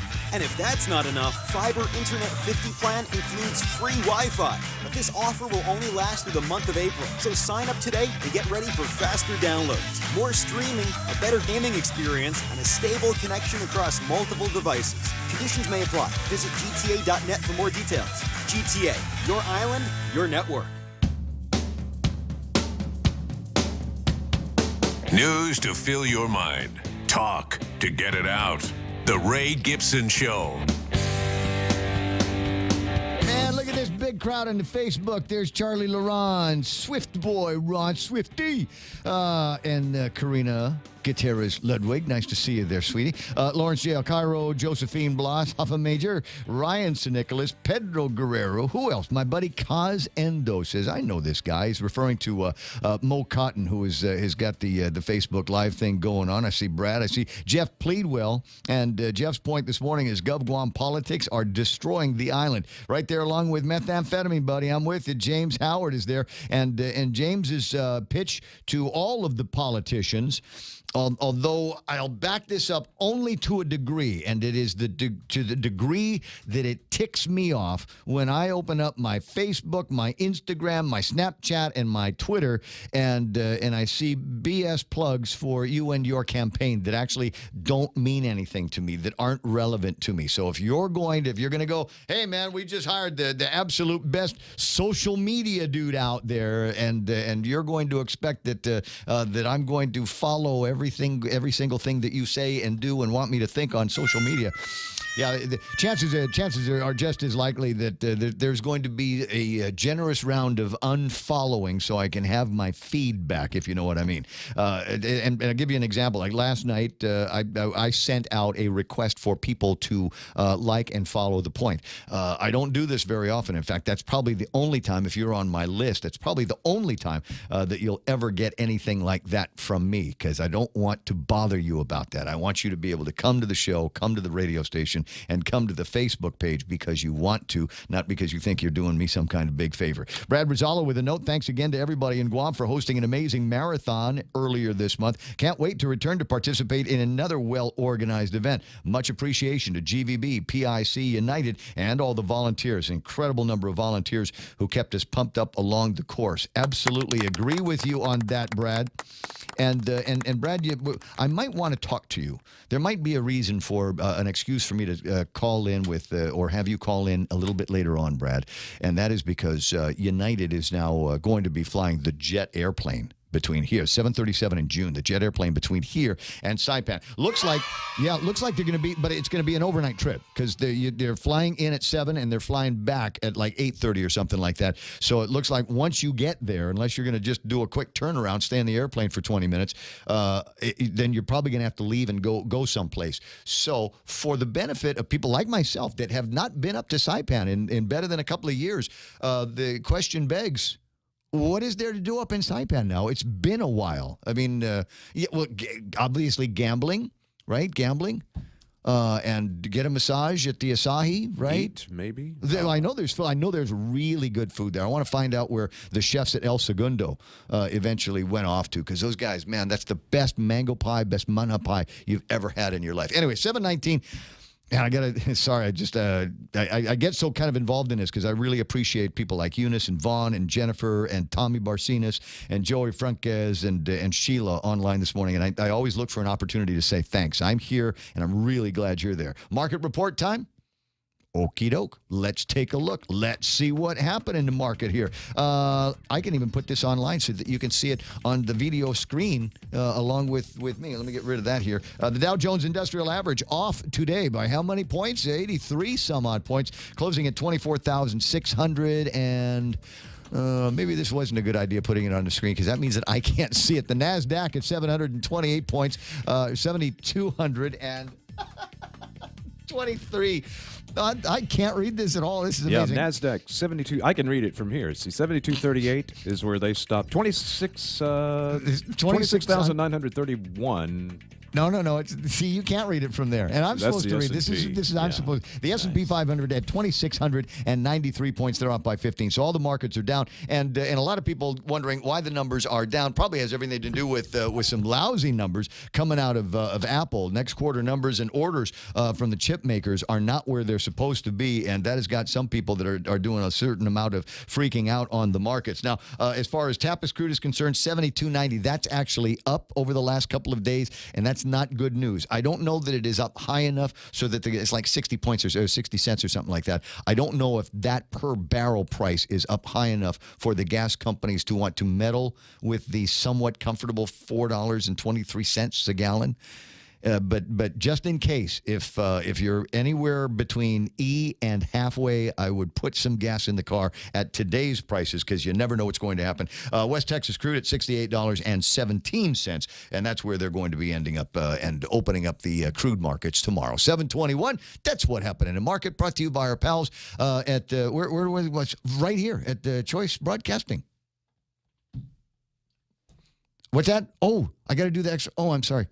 Man, it's like Friday. I never could get the hang of Fridays. So we go from that to Jerry Roberts and the extra point. Feedback in the workplace is important. People need to know how they're doing, and managers need a vehicle to provide those attaboys and attagirls along with occasional correction. I'm Jerry Roberts, and today we look at a different take on this. Next, on the extra point. One way to give employee feedback is by way of what I call the praise sandwich. You start with a slice of praise to keep the worker in a non-defensive frame of mind. Then you move into the meat of why you brought them there in the first place, perhaps an action or behavior requiring correction. After talking things over and arriving at a solution, you end with more praise and the employee leaves feeling pretty good. That's if the manager didn't fumble and bumble their way through.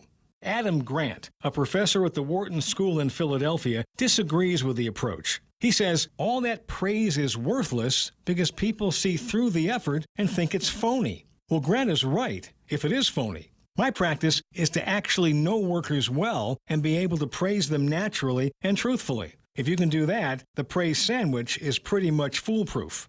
Grant prefers another way. He gives 4 suggestions to make feedback more effective.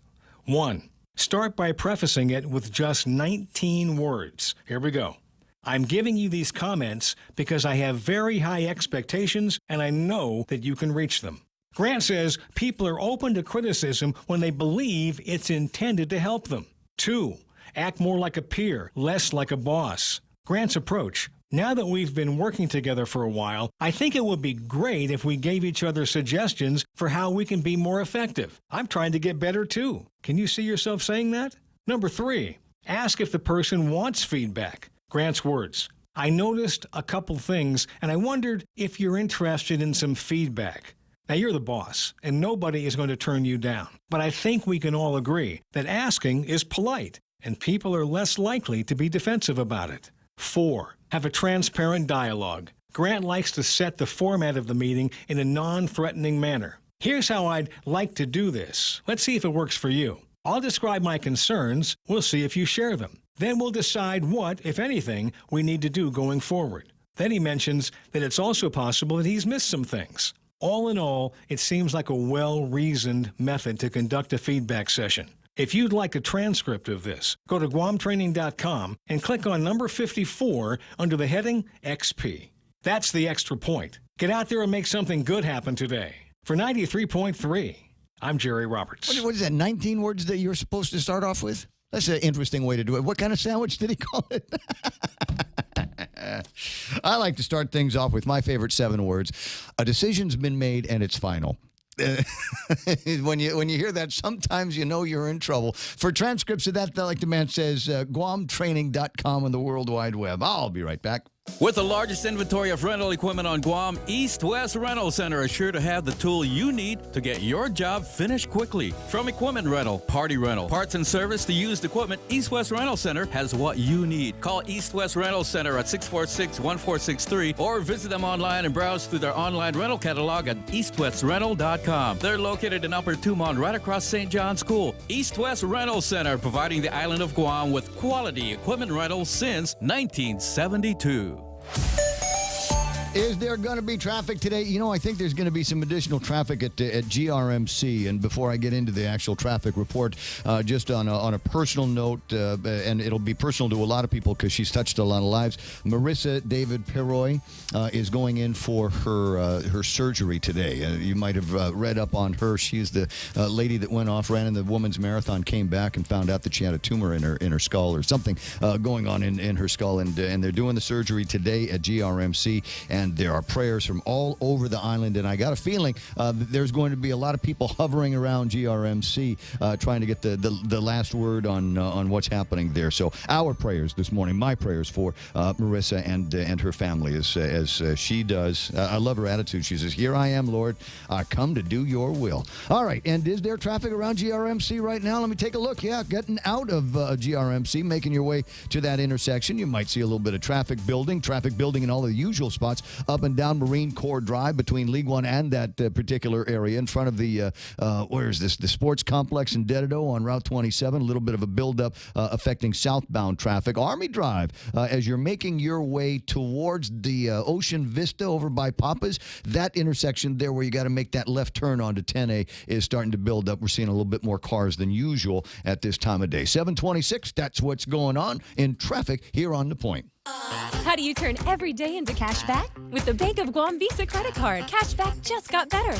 Get 1.5% cash back every month with every purchase. Every pick-me-up, every filler-up, every Sunday dinner, every four-wheel spinner. Whatever comes to mind, even every stroll in the sweet sunshine. Everything your heart desires turns into 1.5% cash back every month.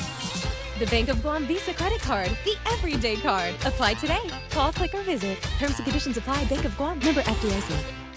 In this divided world, there are still a few things that unite us. The thrill of an exciting championship game. Fires to the end zone. Touchdown! The sound of great music. The Grammy goes to... And the love we have for that perfect burger.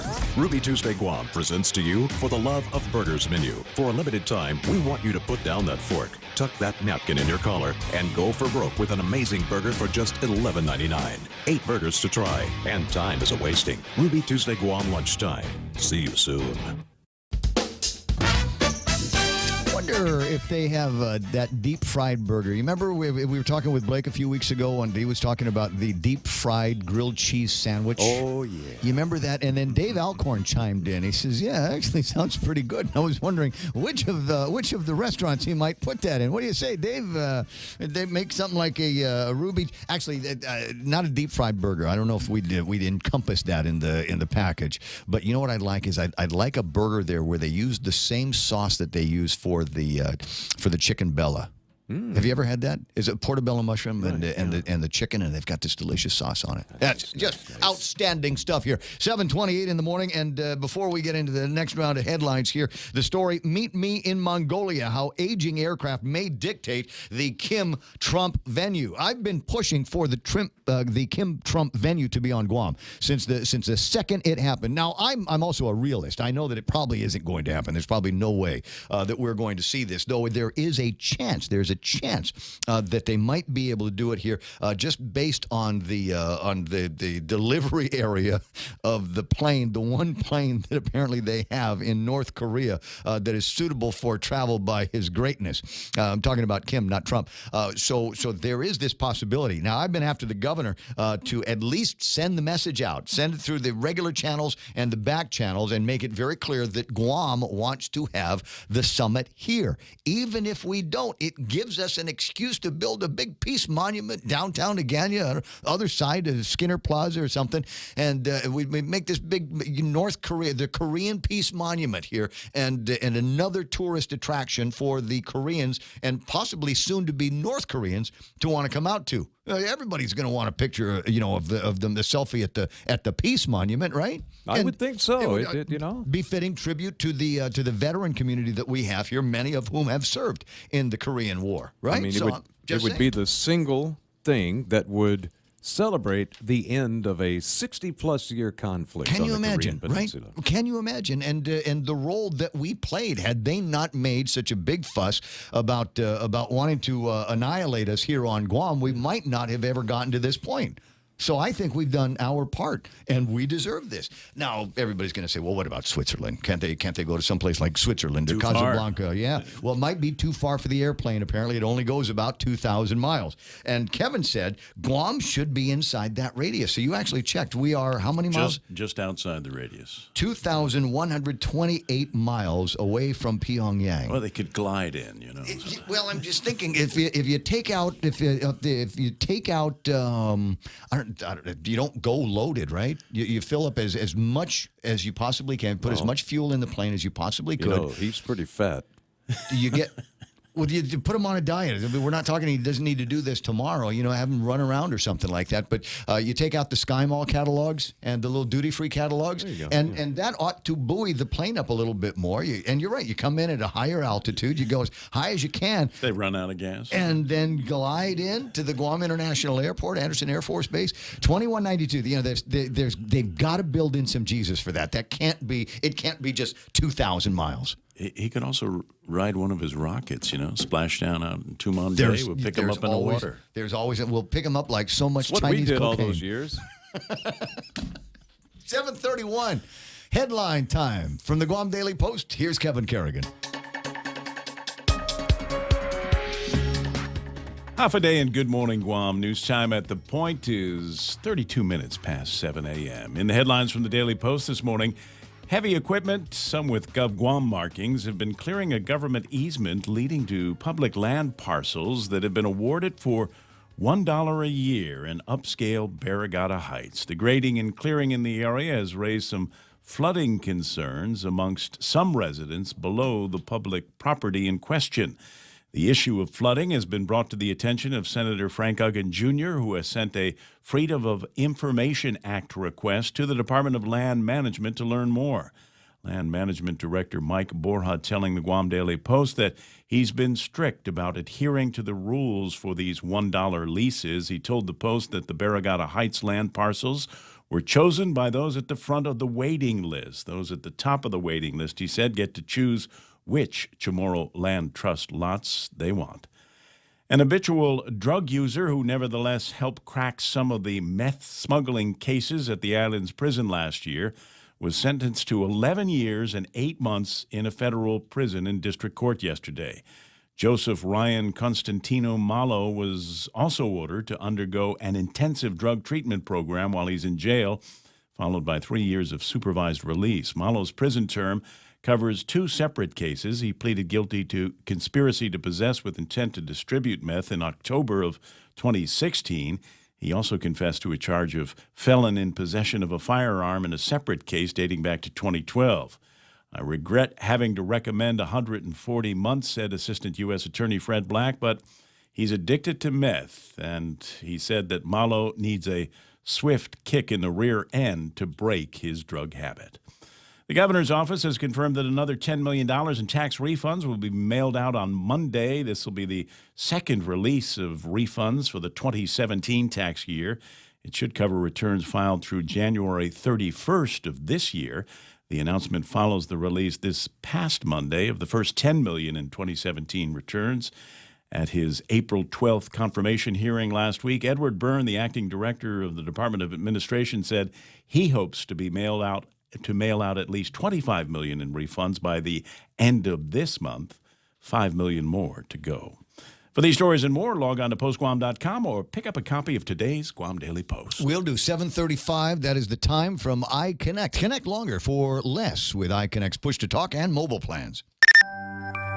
Did you know you can save a little more when you save the water from washing off your produce? Place a strainer or colander over a large pot to catch the water when washing your fruits and veggies. Then recycle that water on your garden or for flushing the toilet. Catch more clean and green living tips every day and get inspired to make a cleaner, greener effort in your community. Happy Earth Month from the stations of Choice Broadcasting. Brought to you in part by Pitbull Empire and McDonald's of Guam. What else am I supposed to tell you about? Is it some place to go and eat? Oh, yes. It's time to think about lunch at Wendy's. Bacon and mushroom and Asiago cheese. It's all that good, ladies and gentlemen. Meat candy, applewood smoked bacon, the crunchy fried onion tangles atop the juicy beefy patty. The new smoky mushroom bacon cheeseburger is only going to be here for a limited time, so find it at Wendy's. Why pay for paper? Go paperless for $3 less. Move into e-billing and reduce your carbon footprint while enjoying an easier, faster, and more secure way to receive and view your bills. No more paper clutter or waiting for the mail. Go green and sign up today by checking out DocomoPacific.com or calling 688-CARE. Why pay for paper? Go paperless for $3 less. Docomo Pacific, better together. It's traffic time. And looking at a longer line of traffic getting out of Dededo, leading up to Waisang Song. You know that, kind of after Prestige, and then you make your way over to Waisang Song. Looking at a line of traffic that is building through there. Also a line of traffic now trying to get out of the Route 3 area. Guam Regional Medical City. Looks like things might be backed up to that intersection over there. And once you get through, it should be clear sailing until you get into the Upper Tumon area for southbound motorists. And that should get all cleared up after St. John's, but you might see a little bit of congestion on the way into to the Kmart area. That's all the major building up I'm looking at right now. Don't see anything big happening over at 8, 10, and 16 right now. Don't see anything huge out in the Mangilao area. Telenpago, Ordot through Sinahanya. You might see a few additional cars through there at this time. 7:36. That's right now. Traffic on the point. Hey, it's your stomach talking. I'm just gonna cut to the chase. Subway has all new signature wraps packed with meat and flavor. And I know flavor. Okay, maybe not as much as the mouth, that's kind of his job, but we talked, and he's a big fan of the Chipotle Southwest Steak and Cheese signature wrap. And it's super filling, so you don't have to hear from me for a few hours. Unless they play this radio spot again. Subway. Make it what you want. Oh, and the party just keeps getting bigger on Facebook. I see Adonis there. Viv Cunningham, nice to see you there. Brad Dunnigan, Ed and Karen Untalan, and Tracy Paris. Good to have you guys along with us this morning. And Jonathan Bullwinkle, yes, his real name, is asking business owners and managers, is there such a thing as too much job experience? And let me put it this way here. How'd you like to be a new manager, boss of the shop here? You've been in the business 5-6 years, and you've been able to work out a place where you're the last man standing kind of supervisor deal, and I start coming to work for you, right? 40 years, man and boy. Let me tell you how to do your job. Yeah, you always want to be careful. I'm not saying that experience is a bad thing. You just got to temper your experience with the capacity of the person you're working with to be able to develop that, because otherwise you just end up ticking off the boss, and it's never fun. Yeah, and generally speaking, when you're told you're overqualified in a job interview, it's not necessarily because you're overqualified. They're just afraid they got to pay you too much. I see that one. I see that one too. Hey, Bob Kelly's there, and Sherry Chang, and Joseph Michael. Joseph Michael. It's a good name. Yeah, it's, if I ever have to change my DJ name, that's the one I'm going to use. DJ's always named with guys with two first names. Michael Joseph or Joseph Michael.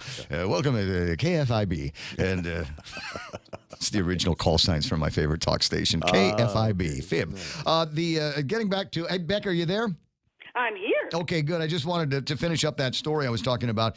Meet me in Mongolia, how the aging aircraft may dictate where the Kim Trump venue is going to be. I think we're just inside, just at the edge of the capabilities of a 2,000-mile radius for Kim Jong-un's plane. I'd like to see it get it. And I'm not the only one. The people that wrote this article actually conceived that somewhere in American territory might be good. A trip to Hawaii or Guam if the plane can make it here. Refueling stop might be necessary somewhere, but you can negotiate that in, or borrowing a plane. But they say that he absolutely will not borrow a plane. Perfect solution. Trump, fly Air Force One into Pyongyang, pick up the fat man, bring him on over. Right? Give him a ride. You could do something along those lines. Help a brother out. Jim is saying that maybe the smart move is to do it in Korea and make the statement that it is, once again, one Korea. It'll be North Korea, but it'll be just one Korea. It's 7:40 in the morning. I think I know what you're calling about. You do? Yeah. We got that quiz night thing tonight, right? We do. I'm so looking forward to it. I am too. I'm actually getting a present from one of my teachers for you, ready as we speak. Is it mangoes? It's pickled mangoes. Yes. See, I don't charge for this. They don't pay me for it, but I get a certain kind of in-kind to the Ray Gibson contribution pile, and so I absolutely love it, and I know exactly what's going to happen with the pickled mangoes. Thank you very much. So tonight, Sheraton, what time you need me there? What time we blessing the table? Well, if you can be there at like 6:45. The doors open now at 5:30, and dinner's at 6:30, and then we go. Well, actually, so dinner's there at 6:30. I'd like to be there for the prayer, of course. If it's me, it's always a short prayer, because sometimes you bring in these guys and they're, dear Lord, baby Jesus, and it takes a long time. But if it's me, it's always short. It should be pretty short. I just realized the person that normally prays is not going to be there tonight because he had a death in the family. So it might definitely be me. All right, so I will check into the spot about somewhere between 6 and 6:30. And I'll let people know. We probably have room for maybe 2 more tables. Really? Maybe. We'll know by the end of the day for sure. And this is always the point where we say there is always the possibility that we might be able to take another team. There's always the possibility that a member of a team might have to beg out. And so if you're interested, bring a few dollars with you and see if we can put you into an ad hoc team or add you to a team that might have lost a member. That happens quite frequently. That happens. I actually have somebody already for you to announce who's looking for a team. Yeah. Because her team filled up without her. She started and then they came back and said, yeah, okay, we got a team, but no room for you. So I said, come on down.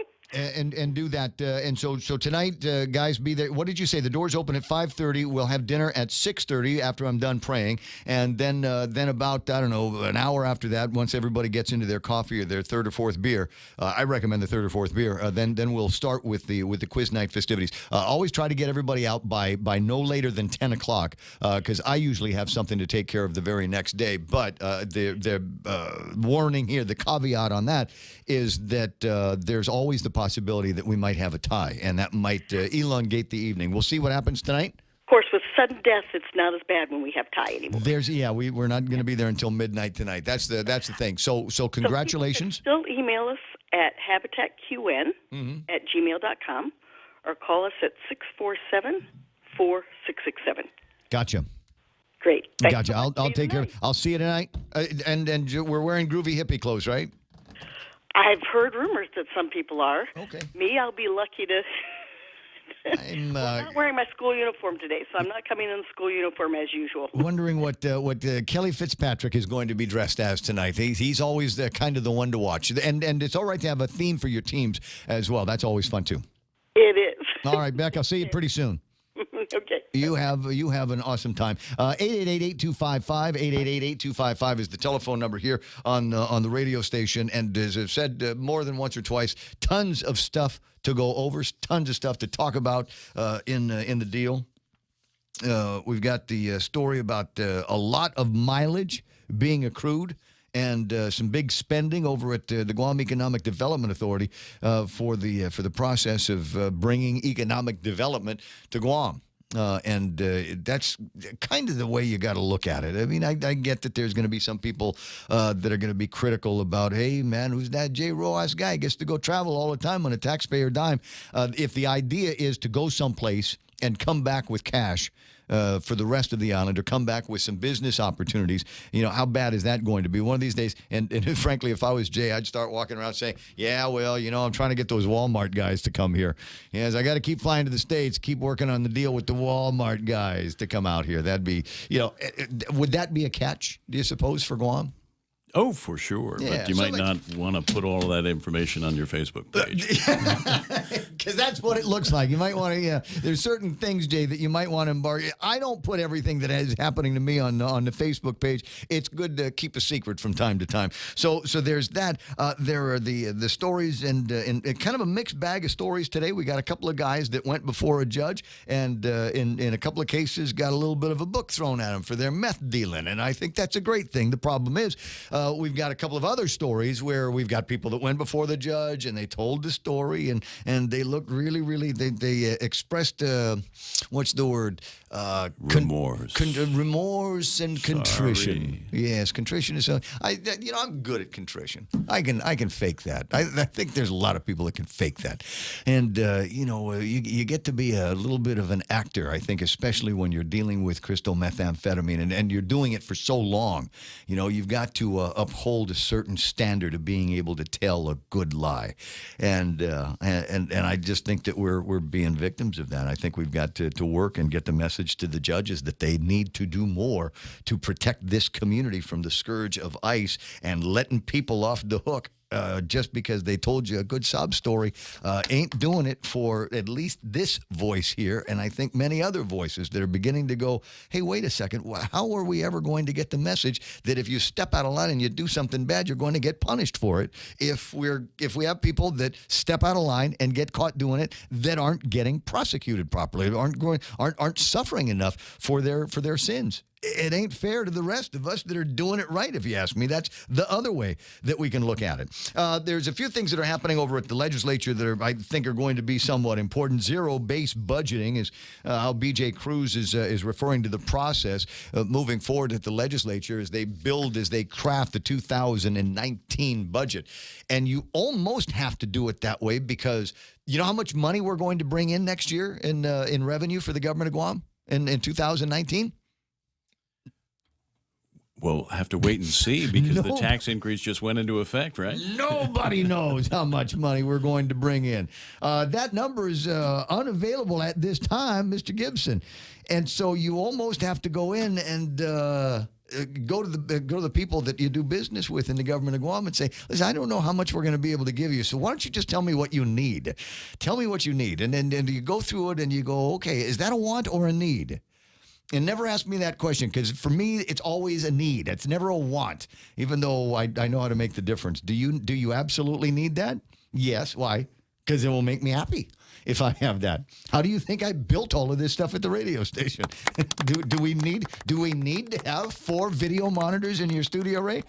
Well, no. Why'd we get them? Because it looks good. That's why. And I need the place to look good. Day 7:47 in the morning, and there are folks out there with some serious need. There's a story that we're reporting here about a house fire up in Dededo that one single house apparently, and has managed to displace 31 people. Now, I believe in using the powers of broadcast media for good, and so if you're listening to this broadcast and the story of that many people, can you imagine how your life would be turned upside down if virtually everything you owned, all your means of transportation, money, jewelry, family pictures, all went up literally in smoke, and you had to start all over again? Where do you turn? First person I thought of this morning was Cheetah Blaze from the Red Cross. Good morning, Cheetah. Good morning. Hey. Hey, how you doing there? I miss you. I'm here now. Yes, you are. So, and any time the answer to Cheetah and the Red Cross, all of these years, regardless of what radio station I was on, or AM or FM, the answer has always been yes, because that's the idea. Is we're able to do good things for you, to help you raise money, so that when we've got these calamities in the community, the Red Cross can respond. That's right, Ray. And yes, you are right. We're always the first on the scene, and we were in this particular fire. So I believe, to be exact, there are 25 people okay. that were displaced. Right. So our emergency services director and our volunteers were there from the get-go. Already they've been working on it for the last 2 days. And so I do not have the details as to what we have provided, but just basing it on what we do in a case like this, in a single-family home fire with 25 people. So what we do, we usually provide them with the basic necessities like food, clothing, shoes, medicine, and in some cases we also provide temporary lodging. So those are the things that are like a standard procedure And that we provide. So the basics are taken care of. Down the road, though, it's obvious that they're going to need a little bit more by way of help. How are the other ways that the Red Cross can step in and provide them? I mean, will they get any kind of cash stipend from you? Will the Red Cross be the place where we drop off our clothes? And if anybody's got school uniforms that these kids go to, what sizes, boys, girls, that kind of thing? Are you the clearinghouse for that? Yeah, we are the clearinghouse for that. Although we operate on quite differently. We do not accept used clothing because, for one, we do not have the facilities to sort those out. So what we do is, and also, Ray, at the end of the day, this is all a part of the healing process when you are devastated by fire or typhoon. Just the simple gesture of going out and purchasing clothing and choosing it yourself, that's all part of the healing process of the philosophy of the Red Cross. Yes. So just knowing the service is there is actually part of the help, that you're not alone and that there's going to be somebody that will help. Absolutely. We are already. Dave Peredo, my emergency services director, and our volunteers were there the whole day yesterday. I guess, they sat down with them and went over the things that they would need and what to do next. And so they've been taken care of, in short, So they're not alone. And yes, we will provide those basic necessities for them so that to get them started on their road to recovery. So as the listener is wondering, how can they help today? Is there any way that the general public, I hear what you're saying about not wanting to accept any used clothes, things like that, and I understand because I see what happens, at the end of flea markets, at the end of garage sales, and everybody takes everything over and dumps it at the Salvation Army. And I know you don't have the capabilities to go through all of that, but can somebody come to you and say, hey, listen, I'm really worried about these kids. Here's some money for their new clothes. Here's some money for their new uniforms. That's right. They can do that, and they can drop it off at the chapter. And they just how would we specify that on the check, Cheetah? What do we put down here? Well, then they can just put for fire victims, Okay. And that way, those dollars will be marshaled specifically to this family. Absolutely. Got it. Absolutely. Yeah. Well, then now that's how you help, ladies and gentlemen. If you've got a couple extra dollars that you can spare, my guess is that even though we're not going to be doing any used clothes, but there might be some of these other things that how many kids are involved? If I get some information on the kids, boys and girls, and age ranges. I don't have specific as to how many kids. I just know the number of people that were just. Yeah, I mean, if there's a way that you or get with your guy and see if we can get some of that information here, then that will help guide some of the listeners. They know exactly what they might be able to contribute. Sometimes it's something as simple as there's 5 kids, they're going to need 5 things of shampoo, 5 things of deodorant, 5 things of toothbrushes, and that kind of thing. And I'm sure that the community would be more than happy to help if we had a better sense of that. So if you could find that out for me. We'll pass that along to you. While I have you on the air, I know it's only April, but before you know it, it's going to be September, and time to start talking about another red ball. That's right. We never stop talking about it. As a matter of fact, we're getting ready to identify the chairperson for the 18th annual Red Ball. But in between that, Ray, I also have my 14th annual Golf Classic that's coming up pretty soon on May 26th. So, my fundraising efforts never end. And they can't ever end. We cannot ever end because, as I said, there's calamities like this that will affect people through no fault of their own. They got burned out of their house, but they still need the help, and that's why the Red Cross is there. And there are all kinds of things that happen regionally. You saw the flooding on the Big Island, right? Was it Big Island? Absolutely. Where was the flooding at? No, it's Kauai. Right, Kauai. Okay, and no doubt there were people that were affected by that, and the Red Cross, even the Guam chapter, sometimes gets called in to assist. That's right. We do. We are called upon to assist. Like, for instance, not too long ago, how can you forget Hurricane Harvey and all all the other hurricanes that came after that, those back-to-back hurricanes. Yeah, did you go? So, no, we didn't. They didn't send you. Okay, next time. Okay, Cheetah, for people to call you, what's the phone number? 472-6217 and ask for Dave Pareto. Dave Pareto Dave is the one who involved in it. Okay. He's the one on top of it. So do me a favor. Tell Dave to send me whatever information he has specifically about the kids. I want to find out what the age range are, what the boys, girls, that kind of thing. So we might be able to target people to help replace uniforms and backpacks for school. Okay. Yes. Okay. Thanks, Cheetah. I'll talk to you pretty soon. Yes, I will. All right. Take care. I certainly will. It's 7:56 in the morning. You're listening to The Point. We are KUSG. I got the Fox News coming up here in just a couple of minutes. Kevin Kerrigan with a look at what's going on all over the place with the Guam Daily Post. And I was starting to talk about some of the things that are taking place over at the legislature today. There's going to be the Pazuta 2018 nonprofit Congress from 8 until noon, navigating change through collective leadership. Is that the people junketing to Guam for this? Sounds like a conference.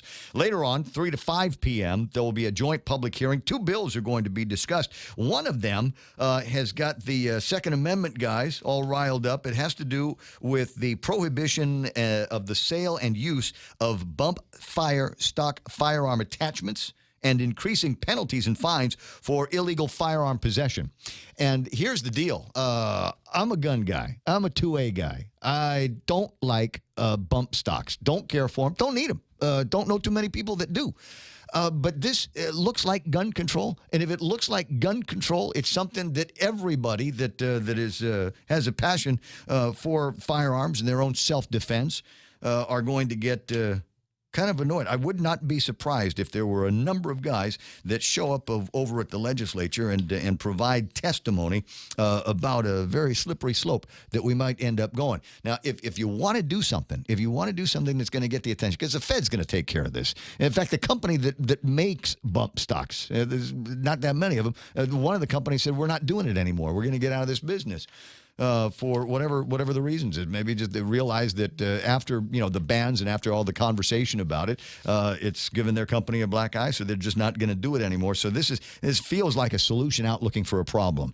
And so my advice has been, if you want to do something that will make a difference, then I would suggest that you go after the rules and regulations that prohibit the use of silencers or suppressors, as some will call them. There's too many people that watch movies and the assassins out there screwing the thing into the end of the gun, and all of a sudden you can commit any crime you want to because you've got a silencer on your weapon. I would like to call it the Hearing Protection Act, because there's a lot of guys that go out there, men and women in the military, men and women in law enforcement, that have to consistently train on their weapons.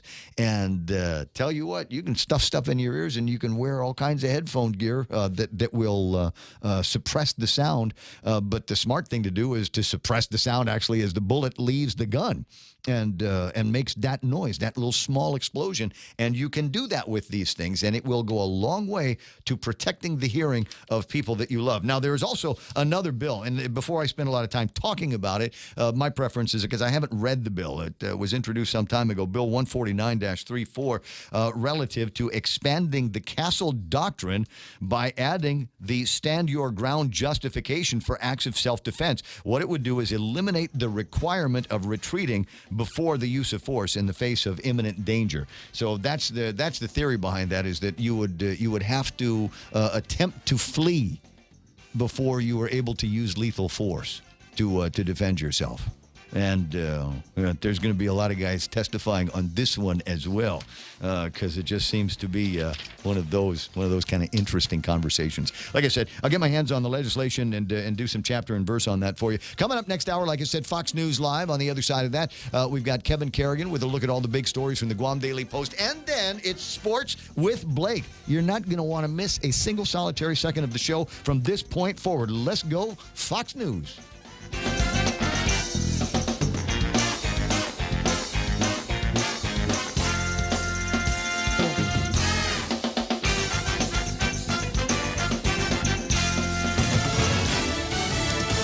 charges recommended. I'm Lisa Lacera, Fox News. The Justice Department's internal watchdog sends a criminal referral for former FBI acting chief Andrew McCabe. It was over evidence that he lied 4 times to federal investigators and 3 times under oath over his role in a media leak about the Clinton Foundation.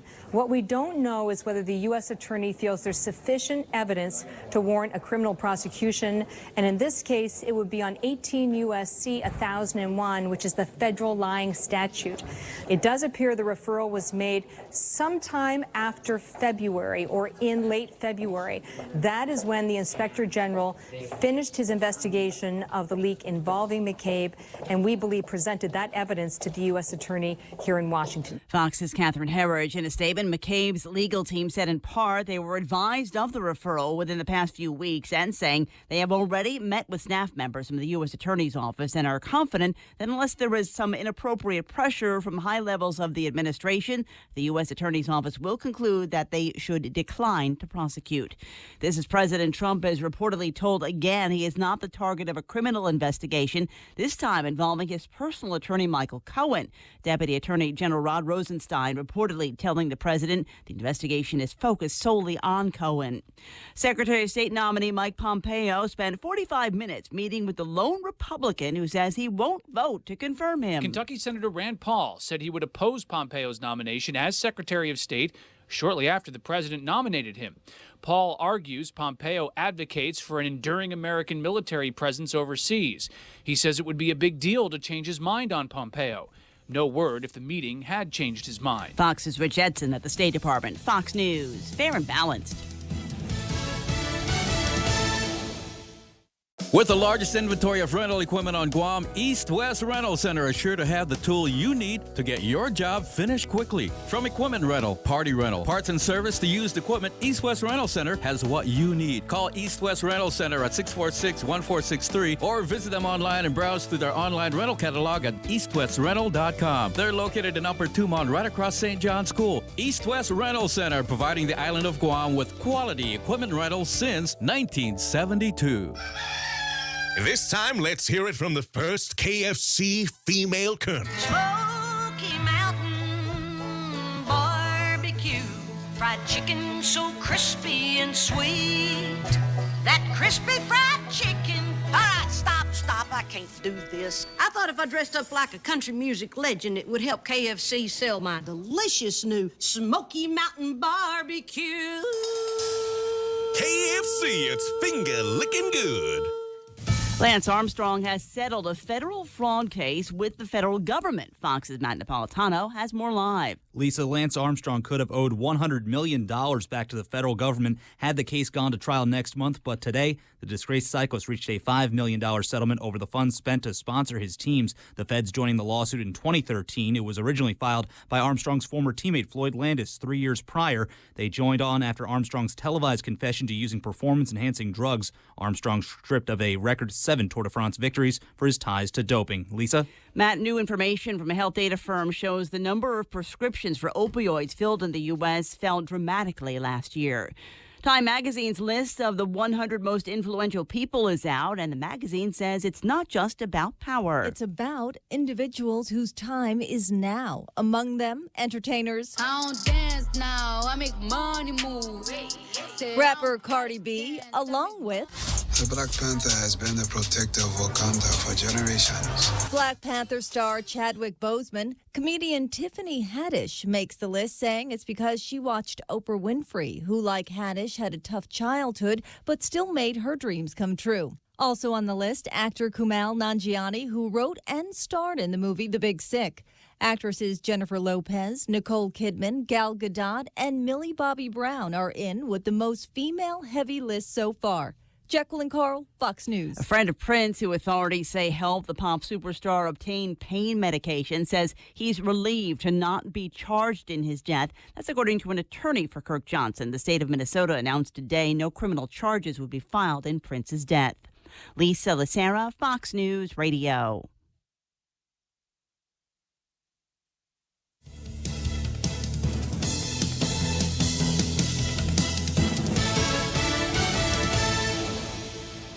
Relax, enjoy, and be greeted by the spectacular view of Hagåtña Bay when you visit the Point at the Sheraton Laguna Guam. Gaze into the beautiful sunset as you unwind to the music of Philip Garcia and Natasha on Wednesdays, Mama Shar and Nina on Thursdays, Philip Garcia and Luis Muñoz on Fridays, and Jack Larimer on Saturdays. Open daily from 8 a.m. to 11 p.m. Happy hour from 5 to 8 p.m. with all cocktail drinks for $7. Receive a discount when you present your SPG card. Call Peter Yaban at 646-2222 for reservations at the Point at the Sheraton Laguna Guam Resort. Don't wait another day and waste another dollar. You can start saving today. At Guahan Insurance Services, we are here to help protect your investment and save you money. We offer insurance advising for business, car, and home insurance. So come and visit us at our new office at Camacho Landmark Center at Marine Corps Drive in Tamuning, and let us show you that you can count on us for all your insurance needs. Call 475-1162. In this divided world, there are still a few things that unite us. The thrill of an exciting championship game. Fires to the end zone. Touchdown! The sound of great music. The Grammy goes to... And the love we have for that perfect burger. Ruby Tuesday Guam presents to you For the Love of Burgers menu. For a limited time, we want you to put down that fork, tuck that napkin in your collar, and go for broke with an amazing burger for just $11.99. 8 burgers to try, and time is a-wasting. Ruby Tuesday Guam lunchtime. See you soon. Security Title is honored to join in sponsoring Ray Gibson on The Point. I'm Kim Anderson of Chalanpago, and this is where I start my day, listening to the voices of our community and sharing thoughts about issues that affect all of us. It all boils down to our people and our land. Protehi Itinotmo, protect your land. When it comes to your family land, remember to call the professionals at Security Title, just like you call Ray Gibson in the morning. Hafade, my name is James Moylan, and I'm running for a seat as your senator. The people of Guam expect more from their leaders, and I intend on delivering. If given the opportunity, I will bring my experiences in the military, public, and private sectors. I understand that during challenging times, tough decisions and an open mind are needed. Your tax dollars also need to be spent wisely. If you expect more from your elected officials and expect them to think outside of the box, then I humbly ask for your support this November. Thank you. Paid for by the committee to elect James Camacho Moylan for Senator, Carlos Camacho, Treasurer.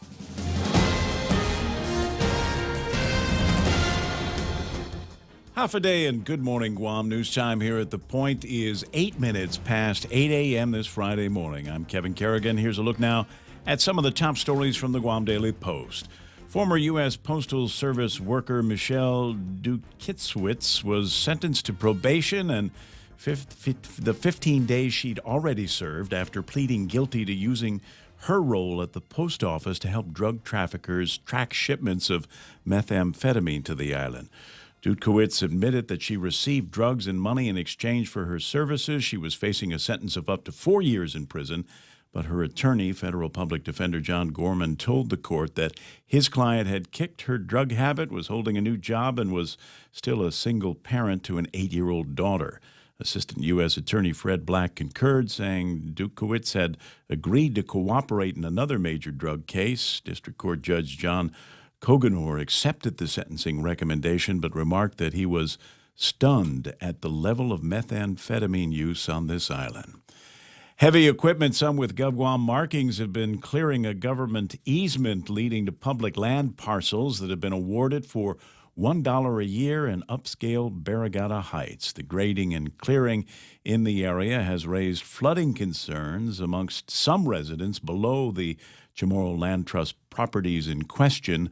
The issue of flooding has been brought to the attention of Senator Frank Uggan Jr., who sent a Freedom of Information Act request to the Department of Land Management. Land Management Director Mike Borja telling the Guam Daily Post that he's been strict about adhering to the rules for these leases. He told the Post that the Barrigada Heights land parcels were chosen by those at the front of the waiting list. Those at the top of the list, he said, get to choose which Chamorro Land Trust lots they want. We'll have more news after this. At Micronesia Renewable Energy, values matter. So all of their solar energy systems come with guarantees and the most value. No shortcuts, all quality. It's giving you that solar energy system at the best price. It's using highly efficient solar panels with typhoon-proven racking, built by highly skilled local technicians, so your system performs and saves you money. It's total peace of mind all the time. Not all solar companies are created equal. For experienced quality solar, it's MRE. Call 632-2613. MRE, the smarter choice.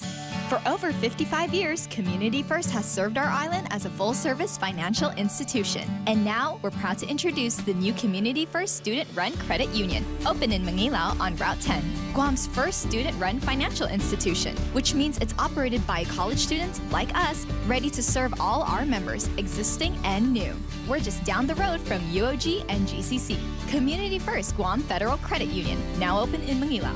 This credit union is federally insured by NCUA. 11 minutes past 8 a.m. here at The Point.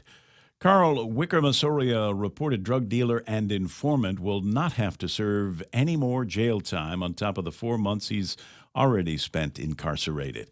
Wickramasoria was sentenced yesterday by Superior Court Judge Vern Perez after pleading guilty to drug possession and delivery charges. Both the prosecution and defense recommended that Wickramasoria receive credit for time served and 3 years probation, but no additional jail time.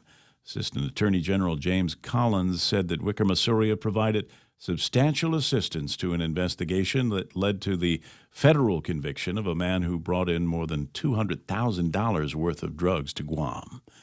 The governor's office confirming that another $10 million in tax refunds will be mailed out on Monday. This will be the second release of refunds for the 2017 tax year, and it should cover returns filed through January 31st of this year. The announcement follows the release on Monday of the first $10 million in those refunds at his April 12th confirmation hearing last week. Edward Byrne, the acting director of the Department of Administration, said he hopes to be able to mail out at least $25 million in refunds by the end of this month. $5 million more to go. For these stories and more, log on to postguam.com or pick up a copy of today's Guam Daily Post. Ray with some weather. Partly cloudy today, Kevin, with isolated showers. Winds east up to about 20 miles an hour. Should be decreasing overnight to less than 20 miles an hour. Daytime highs today should be about 89 degrees. It'll feel like 99 because some heat index and overnight lows of about 76 degrees. I'm taking a look at and talking about the weather. Let me see if I can get the actual weather map up on the screen so that you can see the whole bunch of nothing surrounding the Pacific where Guam and the Marianas are, and that's why we've got some drier conditions that are headed our way because there's no clouds that seem to be headed our way. Anything in the weather map, though, that's worth pointing out here? Not really, not right now. I mean, you can see some low clouds approaching from the east on the trades. No big deal there. That's just waves of that stuff just move through all the time. We see it. So, yeah, we're looking pretty good, although the system that brought us the rain last weekend has been designated 91W, but it's far to our west and has no chance of developing into anything. 8:12 in the morning. That's good news. We'll put that down as the end of some good news with Fox and Kevin Kerrigan and weather here on The Point. Every time I travel, there's something from home that I can't leave without. I take my Docomo Pacific Data to Go to share my stories in Taiwan, check subway routes in Tokyo, be my food guide in Hong Kong, meet new friends in the Philippines, make updates in the States, find my way around Korea, and check out all the cool shows in Singapore. It's the data I have in all the places I love for only $10 a day. Data to Go from Docomo Pacific. Better together. Portions of the program brought to you by King's Restaurant. For decades, 40 years, they have been serving the people of Guam all of your favorites, and they will do so into the next 40 years. Always open, always local. We're talking about King's. As we journey through the new year, we here at APL continue to find ways to better deliver our island's resources with innovative and cost-effective solutions, lending our helping hands by carrying your freight safely from the U.S. mainland or anywhere in our global network. We humbly honor the opportunities to continue to work and connect with you and your business. We are APL, and we are here for you.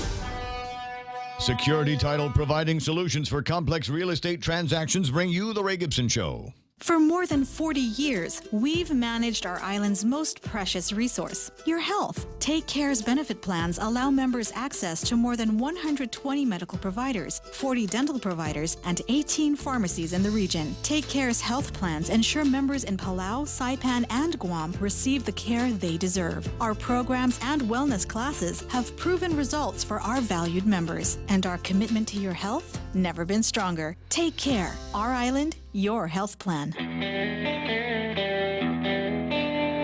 Morning talk that matters. The Ray Gibson Show. Call now. 888-TALK. That's 888-8255. Man. We got all kinds of advertising executives checking in on Facebook. There's Gary Sung. I saw Kaz Endo in there, Charlene Marcia. So just all kinds of people that are in the business of buying radio ads. Nice to see that you're interested in the product that we're laying out here on The Point. And now it's hard for me to say that this is my favorite portion of the program because, frankly, I love all of the portions of the program that we serve up on a regular basis. But I must say that usually it's one of the highlights of my day because we'll pretend to talk about sports for 30, 45 seconds, and then we'll just go and on a tangent. On whatever other tangents there are. Is there a cosine in there somewhere? It being the Friday, I imagine that there might be a couple of tangents that might be worth going down. But first, we've got to at least get the basics out of the way and hear sports with Blake.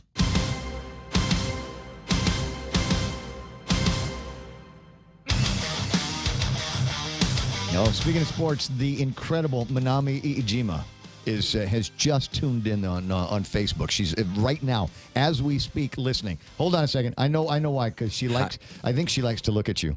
Really? Yeah. So let me get your picture up on. Now on I'm the nervous. Screen. Hang on, because I was just gonna say I was just about to be like, "Hi, Manami." Hi, Manami. Teach me to swim. No. Teach me running. Now I'm nervous. I don't.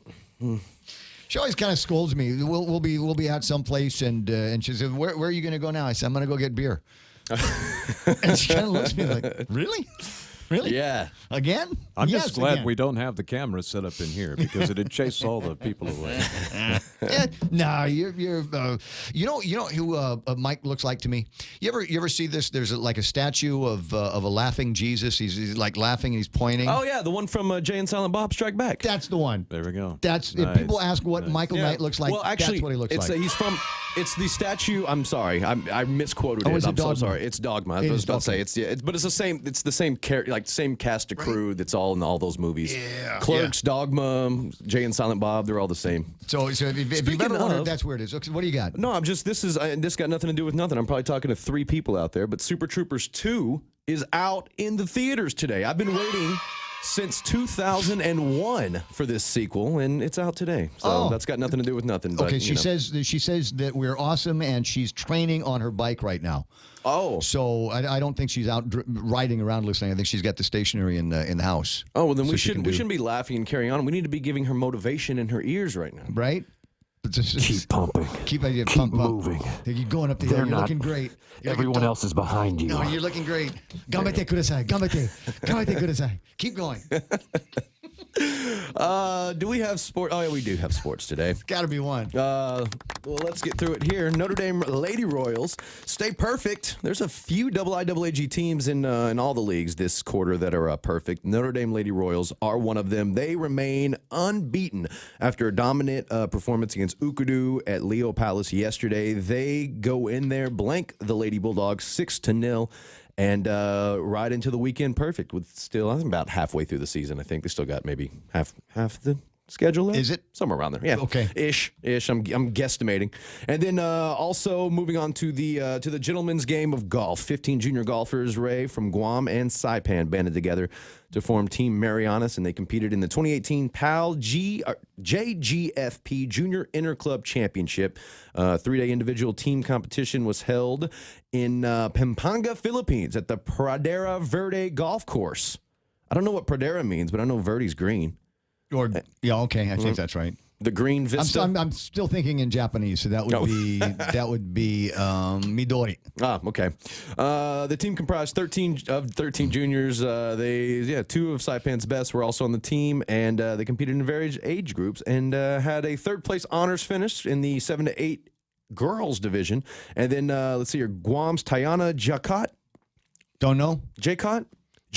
Keep going until it feels right. Won the 9 to 10-year-old girls open divisions. Edward Lee from Saipan finished in second place in the boys 13 and 14 open, and Chrisana Fenton.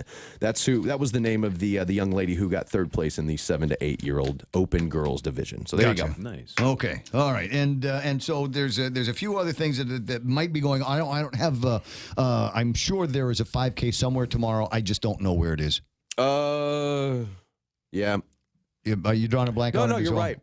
What's Guam? There's a 5K every weekend somewhere. There's a 5K, Yeah. and I don't know because I know that tomorrow we've got the upcycle thing that's going to be taking place downtown, and Yes. and everybody's going to be there, and everybody's going to be rah rah rah for the kids. A bunch of fifth graders from a bunch of different schools that have gotten together, and the challenge here is to create their mascot out of recyclable stuff, and so we're going to find out who's got the best, and there's all kinds of other games and prizes and fun and food and things like that are going to be taking place. Tomorrow is the 49th GRC Perimeter Relay down in Agate. Oh, there you go. See, that's what I should know. I should know that. The reason why I'm not knowing that is because I'm not in it. We talked briefly. Me and a couple of friends spoke briefly about maybe putting together a team, and we just got to the point where, wow, that's going to be a long day. That's 50 miles. What are we talking about? And we got to get together. Somebody's got to go rent a van. We got to get coolers, and there's got to be sandwiches. People need to make sandwiches, and we got to figure out where we're getting beer later on, and and toilet paper, and we're just going to be on the road the entire time. Where are you going to go poo, right? So there's all of these questions that we needed to ask and get an answer. And by the time we were done, just chomping on just some of those very small details, we said, nah, I think we'll just sleep in and do something else. That'll be all right. So what was that movie you were talking about that is starting? Oh, Super Troopers 2.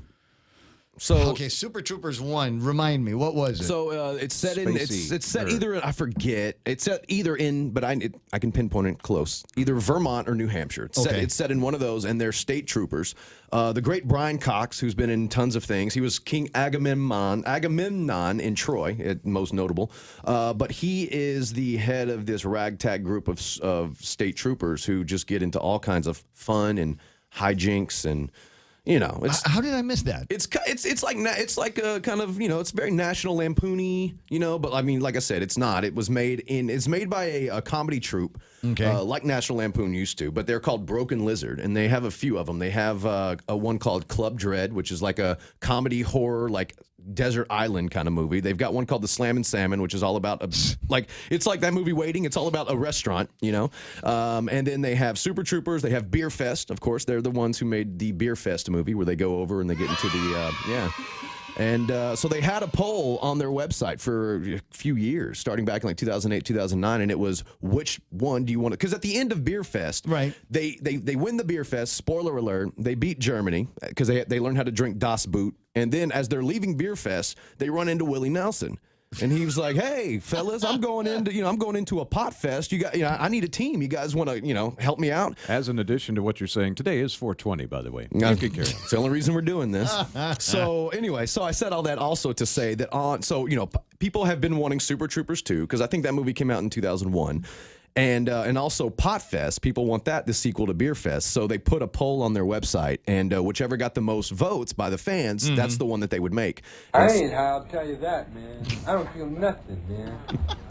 That's what James is saying. Those guys are stoners. Super Troopers. So yeah, Super Troopers. Super Troopers 2 won, and so it came out today. It had a 4/20 release date, 4/20/2018. All right. So that there. You want me to? Do you really want me to talk? No, I don't talk about this. This is where I get bread for my sandwiches. I got another funny story for you. Do you? Yeah. Oh wait. No, we got to get to this. I got Dr. Vince Akimoto on the telephone line. We are talking sports here this morning, and it's important that before you endeavor into any kind of sporting activity, that you spend a little bit of time with a doctor to tell you whether or not it's likely to kill you. Good morning, Doc. Good morning, Ray. How are you? I'm very well. You're here with Blake Watson. Hey, Doc. I heard you guys talking. Hey, Blake, I hear you guys are talking about sports. You know, the Guam Medical Association is doing a medical mission to Tamuning this weekend. I wonder if Dr. Shea or Dr. Wen announced it yesterday, because I know they were talking about some other hot issues. Yeah. There is a big gathering of medical professionals to try to help get families ready for the summer. I guess a lot of summer programs will require up-to-date physicals and immunizations. And so for those families who don't have health insurance, those folks who have Medicare or MIP, not just the kids, but also the adults who need some health checkups, we are announcing that the Guam Medical Association will be meeting with patients on Sunday from 9 a.m. To 1 p.m. Contact the Tamuning Mayor's office to coordinate if you have a large group. We do encourage sports teams and families that know that some of these folks are struggling to get appointments or just don't have health insurance. This is a good opportunity to get a physical, and public health is apparently providing free immunizations, and so there'll be a lot of services, medical services at the Tamuning Mayor's office at on Sunday, 9 a.m. To 2 p.m. 9 to 2, low cost, no cost. I like the idea. And did you say that, you know, we're looking out for sports physicals and guys that need to have a doctor sign off on something. But you're also going to be doing checkups for grown-ups as well. So I can come by and maybe do some blood work. Any other fluids you're going to be checking? Yeah, that's right. I mean, this is a full-service medical mission. So Wow. there'll be people doing cholesterol checks, sugar checks. We actually have some folks coming down from the new hospital to check on infectious disease concerns. I mean, any medical condition that you have, this is a good opportunity to see if you know, there's something that needs to be done. And I think we're getting a lot of volunteers from both the nursing and as well as medical sector. So it's going to be a full service thing. But since you guys are doing a sports segment, No. Yeah. No, I completely get it, and I appreciate it. But I think it's fantastic. There's so many people for whom have very, very limited access for whatever reason to any kind of checkups. And so you're talking about doing a free one all day on Sunday. That's I think that's awesome. yeah. And so again, we apologize if it's late notice to folks. We're going to try to do these more often, but it's our first time to do it in Tamuning. We figure we're going to get quite a number of folks, and honestly, we would like to focus on people that are truly struggling, and for help organizations or folks that are I guess have people that they know that really need the services. I know that the Tamuning Mayor's office is trying to coordinate transportation. So apparently, some companies are donating transportation vans to go to different housing areas, you know, like Hemlani and places like that, where, you know, of course they'd like to come, but getting there is the problem. There's even an effort to try to contact the churches because it's Sunday.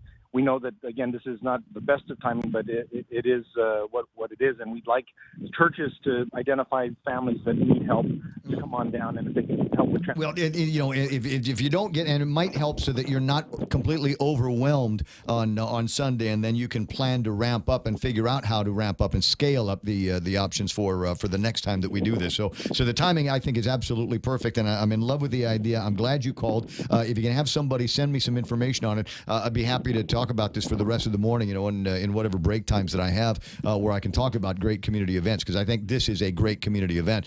Just a quick question for you: what are people presenting with more these days? You know, the pink eye or strep throat, or what are you seeing a lot of? You know, honestly, it's a great question because it has been a strange week. A lot of patients are coming in very, very concerned because it seems like we got a real kind of mini epidemic of vertigo or dizziness, and it's you know, it's scary if you're on blood pressure pills or if you're diabetic or you know you have heart disease. Waking up dizzy and not being able to control that is terrifying, and so we've been having to do quite a bit of extensive workups on folks in our clinic who are coming in with dizziness. Unfortunately, no one's really had any major findings, at least in my practice.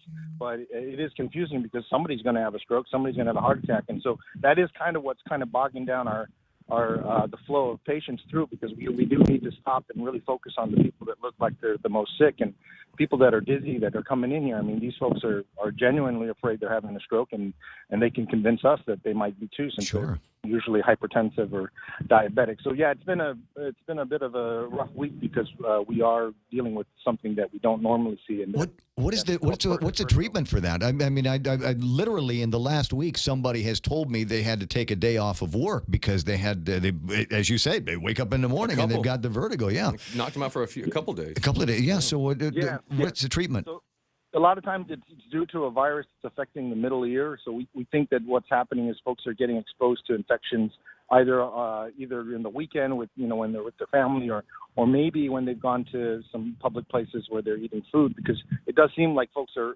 fine one moment and then the next day they can't get out of bed without spinning.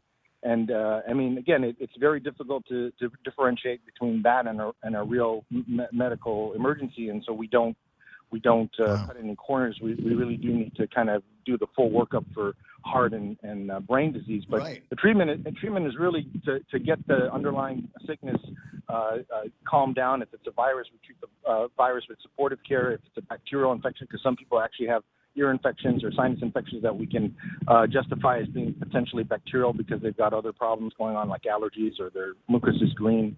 But some folks just simply need to know that they're not having a stroke so that they can not be so anxious.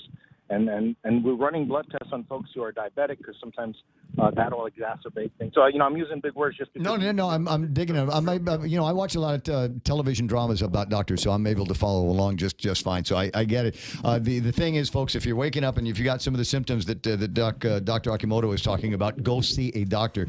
If for no other reason, it'll help us if it is a virus, if it is something that is traveling around like that, so we get an idea of what the cause of this thing might actually be. Hey, Doc, I'm going to let you run.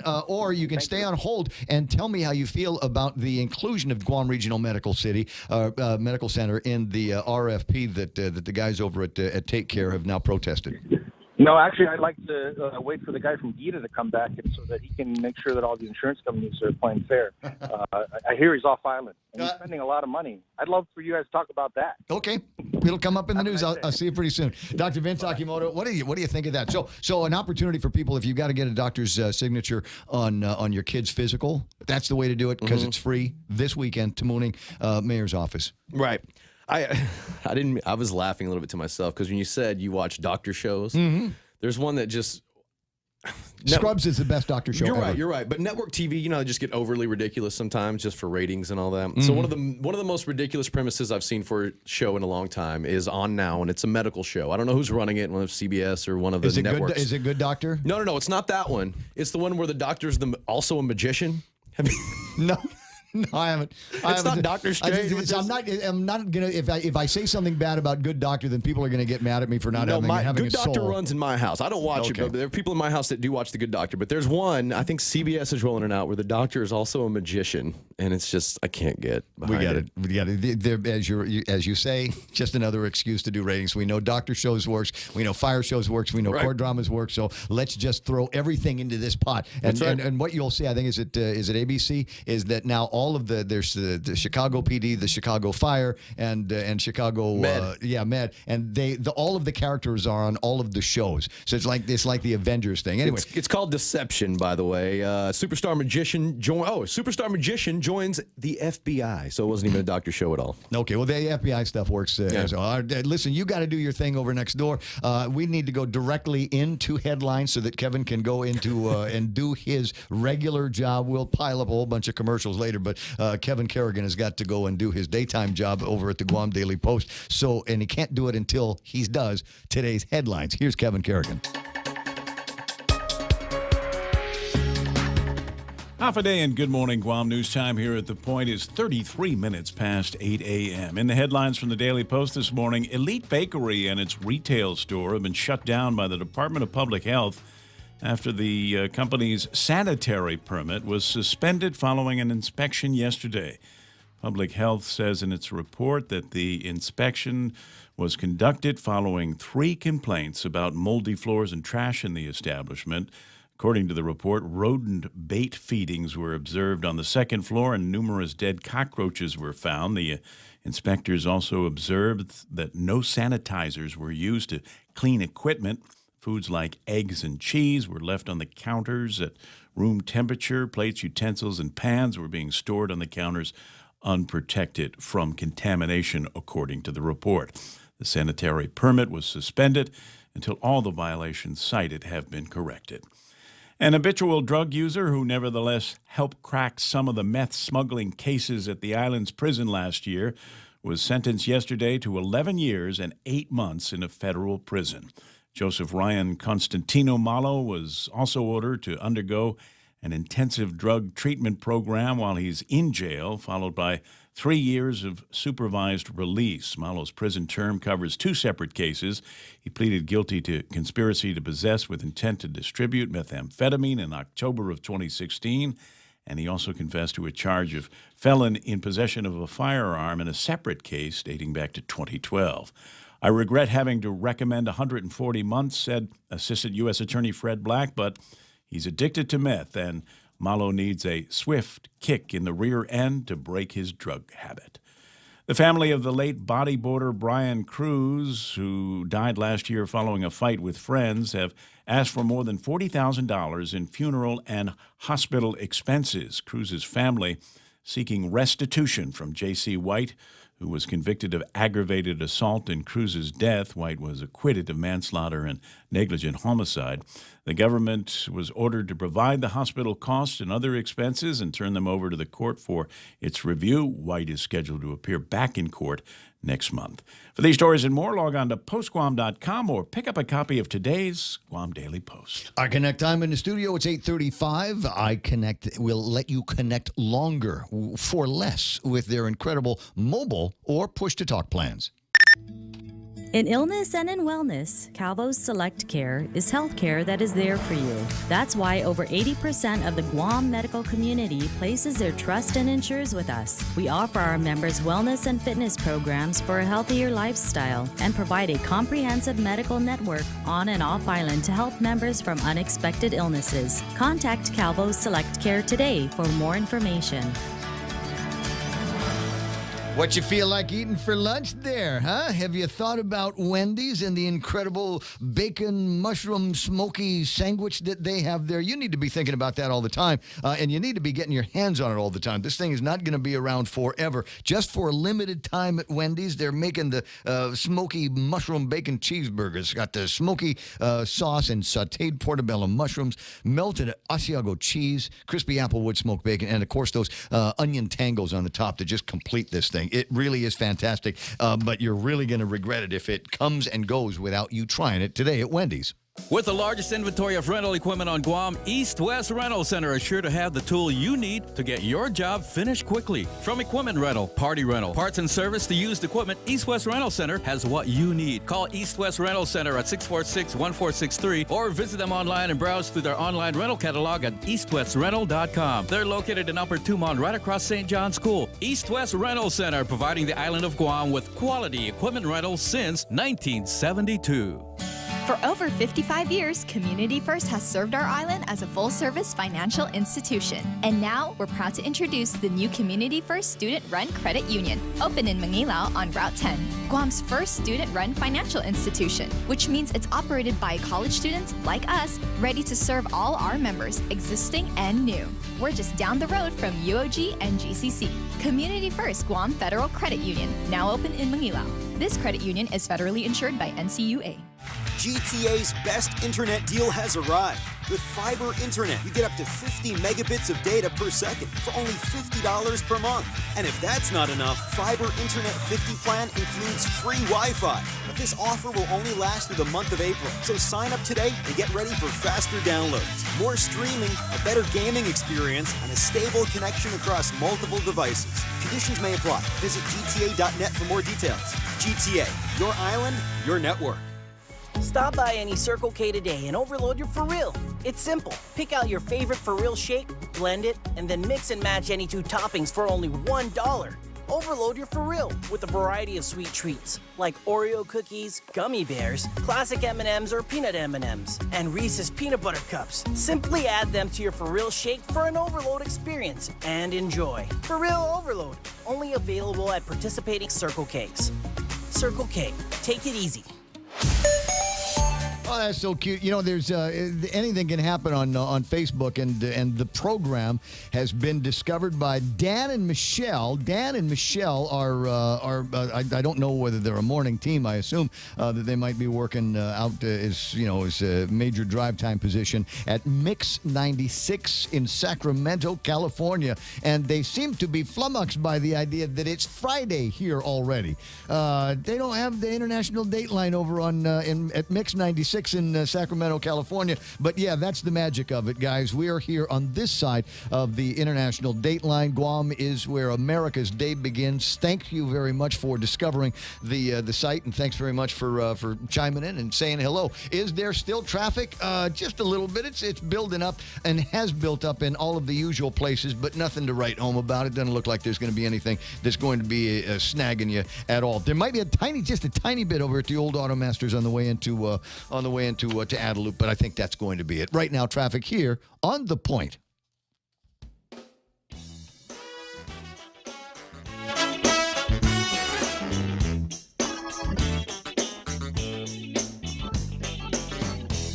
So one of the things that I love about this Facebook Live thing is that you don't need me to have the conversation. You can have it on your own. John Bullwinkle asking a question just a few minutes ago on the chat about overqualification, and here's the deal. Apparently, he's been in the military for some time, and after all of that time in the military, all the experience that he's been able to build up, he finds himself going to and applying for jobs and perhaps unable to make the translation. We hear about this from time to time. Make the translation between his experience as a soldier, sailor, airman, whatever, and what's the real life categories. I worked with a guy for years, and his sole job in the Air Force was a bomb loader. That's it. He was a bomb loader. And so we'd ask the question, what are you going to do when you finally retire? And he says, well, I'm going to go find a company that does bombs. And I'll see if I can work all of that out. 20 away from the top of the hour. And the cool thing is he's getting help. He asked the question of some of the business people and managers on the Facebook Live, and they're helping him. They're chiming in, giving him advice. And that's one of the great things. Like I said, you don't need me to carry on the conversation in there. Y'all can do it yourself. That's good. And that frees me up to think about some other things, i.e. what's going on over at the legislature, and another, I want to say, marathon day of sessions for Speaker B.J. Cruz. Good morning, Beach.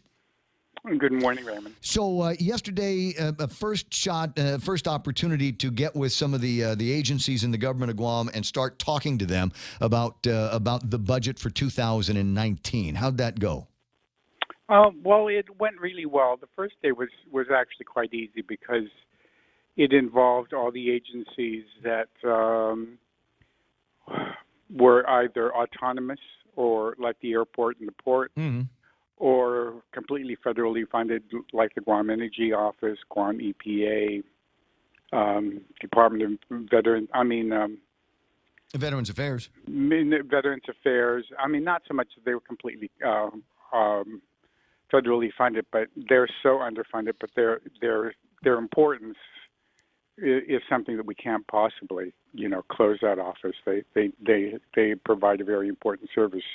Exactly what I was talking about when I led into the telephone call. You got a guy who's years in the military and is trying to figure out how he's going to be able to take those years and translate them into something that's going on in the private sector. Sometimes you got folks over at Veterans Affairs that might be able to reach into problems like that and assist in that transition.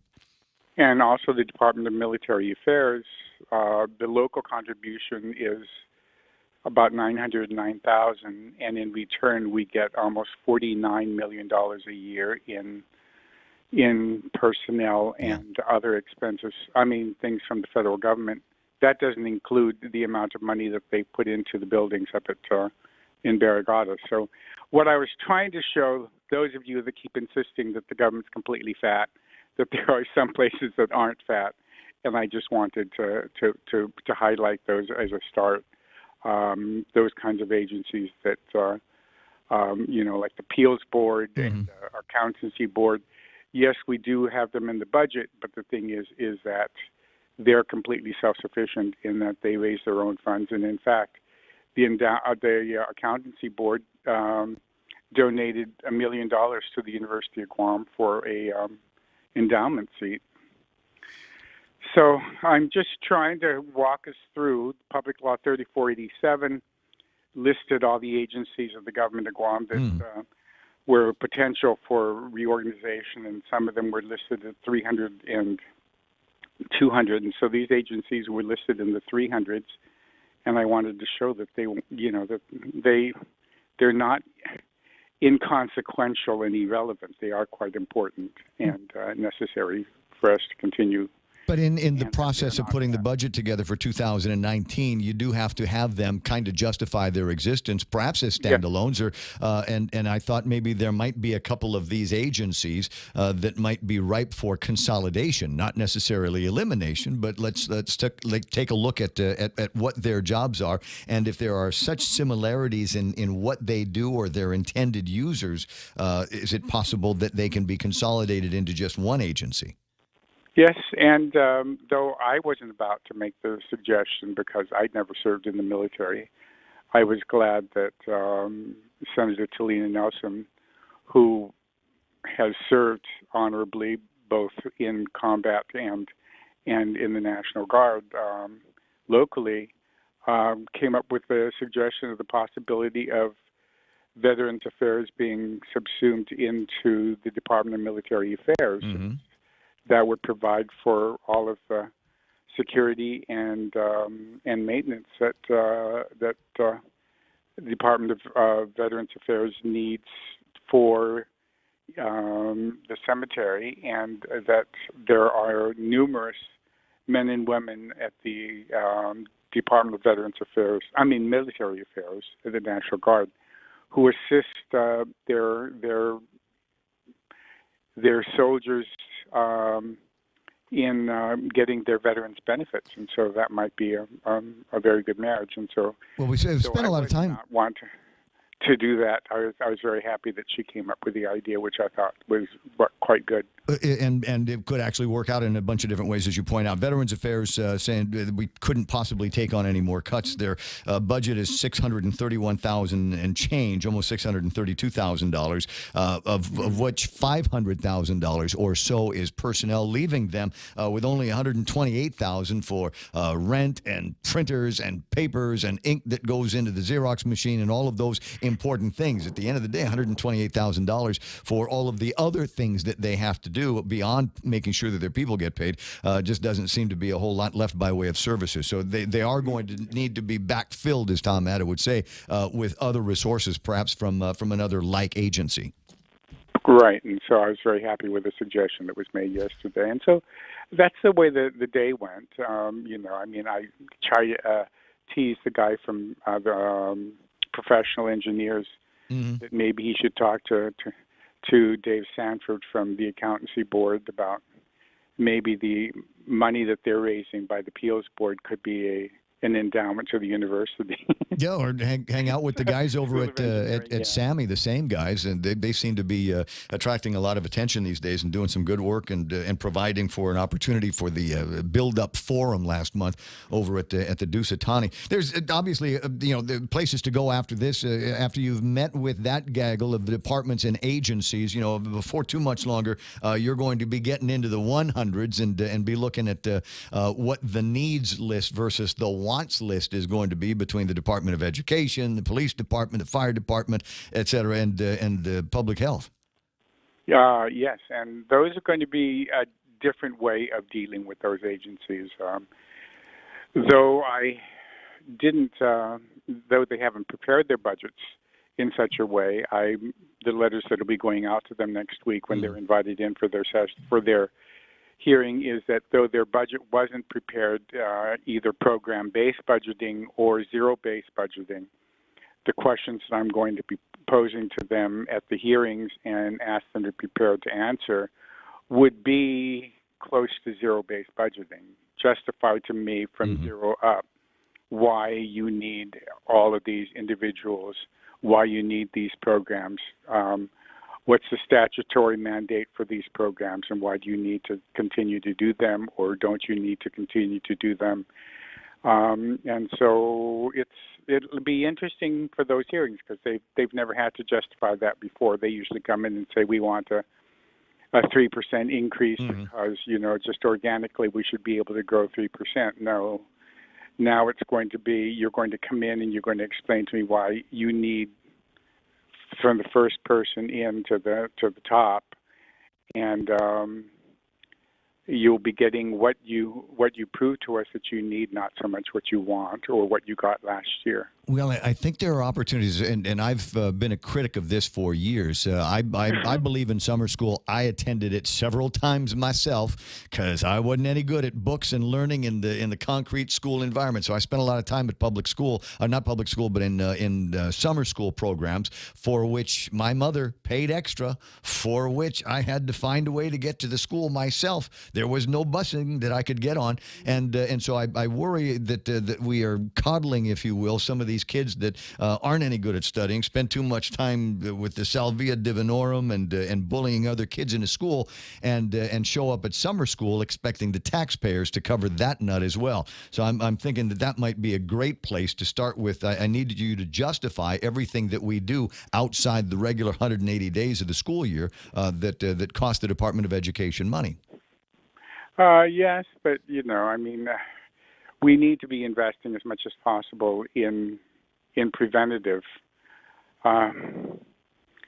I don't want to be spending $40,000 a year to house them at DOC either. So I totally agree. I got you. But we can't. If they're not plugging away in the schools like you and I do, and screw off 9 months of the year, and then expect to be able to go to summer school for free and ride the bus for free and get free meals.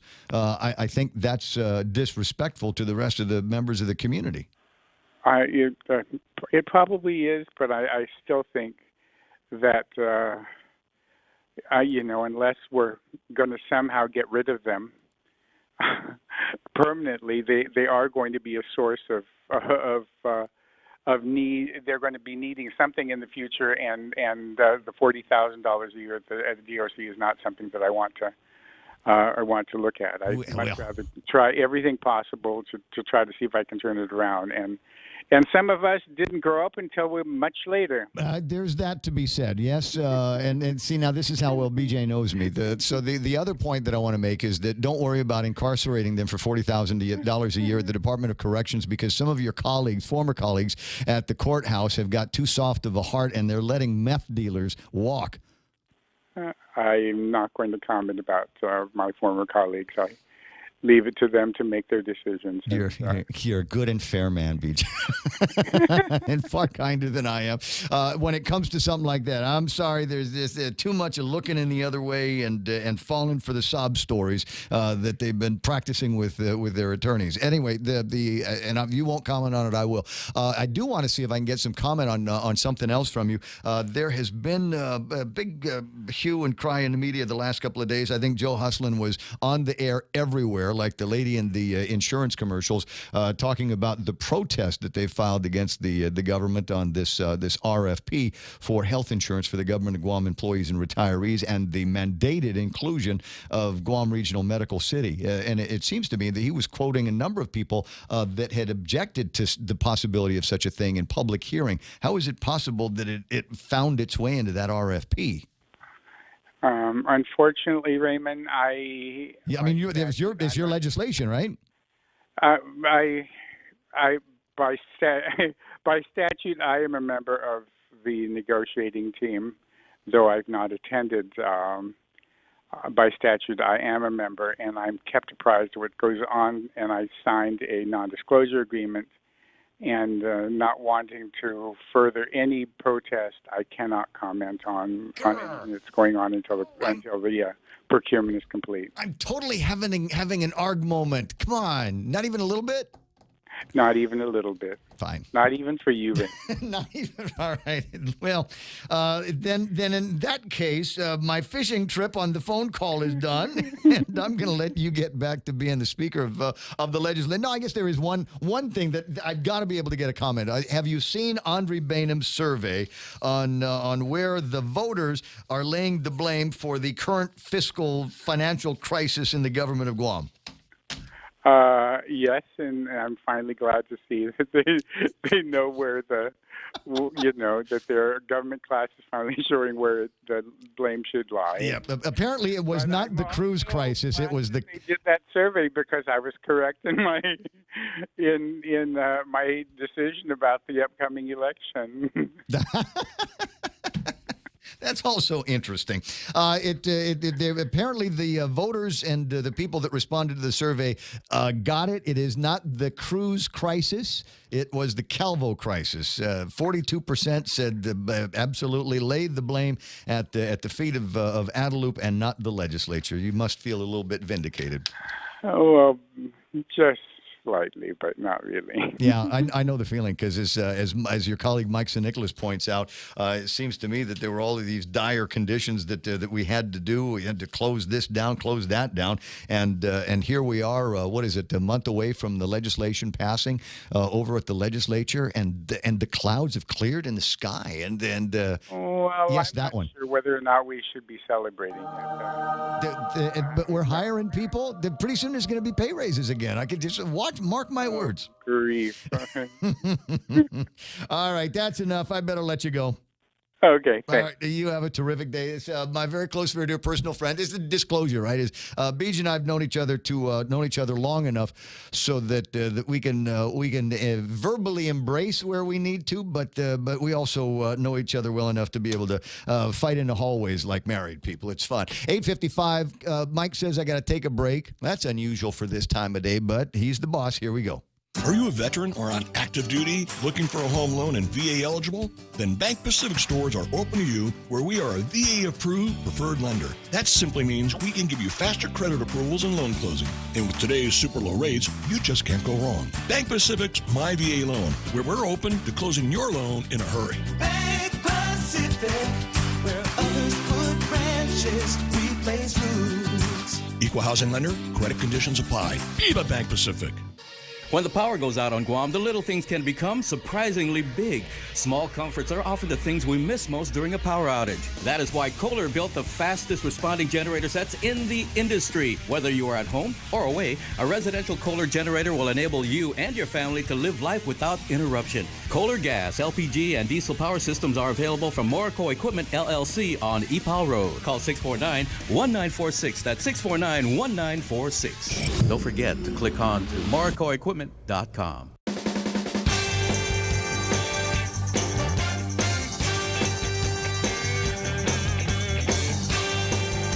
Non-disclosure agreement, my eye. It's 8:56 and change. See, that's one of those things that Beej and I forever disagree on. He's one of those guys, don't curse the darkness, light a candle. And his idea of lighting a candle is if you've got at-risk kids, keep them near the teachers, keep them, in the educational system, and, give them every opportunity that we possibly can to put them on the straight and narrow. And I don't have a problem with that. The problem that I've got is I don't want to pay for it. The Department of Education already accounts for a significant amount of dollars from the taxpayers. And I get it. We want to have educated kids, but if you are not stroking the books, if you are not doing what you're supposed to be doing at school, and smacking around your classmates isn't what you're supposed to be doing at school, and getting high on spice and boozing it up. Now I am guilty of doing stupid things when I was a kid. I had a problem. And still to this day, kind of. I can't park in handicapped as a result of it, but I had a kind of a blind spot when it came to mathematics. And so what would happen is that the teacher would start talking and my eyes would glaze over. And, good teachers will recognize what's happening and do one of two things. And the one thing that they can do is reach in and, try to reach out to me and say, hey, is there something I can do to help you? Is there some kind of tutoring that we can arrange? Is there something that, that needs to be done so that you can stay up on your mathematics with the rest of the class? Okay, that never happened for me. Never, ever, ever happened to me. And so the other thing that happened was, listen, if you can't can't keep up, at least don't disrupt the class. Go to sleep if you have to. So I spent a lot of time sleeping through math classes at Father Duenas. And at the end of the school year, I'd get a failing grade in math and have to show up at summer school, where I excelled. Because it was the one thing that we had to worry about. And the teacher, by virtue of the fact that it was much smaller, could spend more time and attention. But I didn't get to go to summer school at Father Duenas for free. No. And I didn't get to ride a bus from Academy to Father Duenas during the summer for free. There were all these costs involved, and you better believe that it came out of the family allowance that normally would have been provided, because now all of a sudden I got to be in school for another month, and somebody has got to leave the house early and make sure that I get all the way up to Ta'i for the classes. And so it just seems to me that it is not fair to all of the other kids that really are trying to get things done in school and really trying to graduate on time, that we coddle all of these others that have no interest and no motivation to be able to finish up in school. And it is as bad as you think it is. It is as bad as you think it is. A lot of these kids, they think, well, you know what? I'll just cruise through school, and when I graduate, I'll join the military. Well, guess what? The military doesn't want dummies, right? And we're churning out, talk to the teachers, a lot of dummies. Hey, look at the time, would you? 9 o'clock in the morning already. This is KUSG. I got you.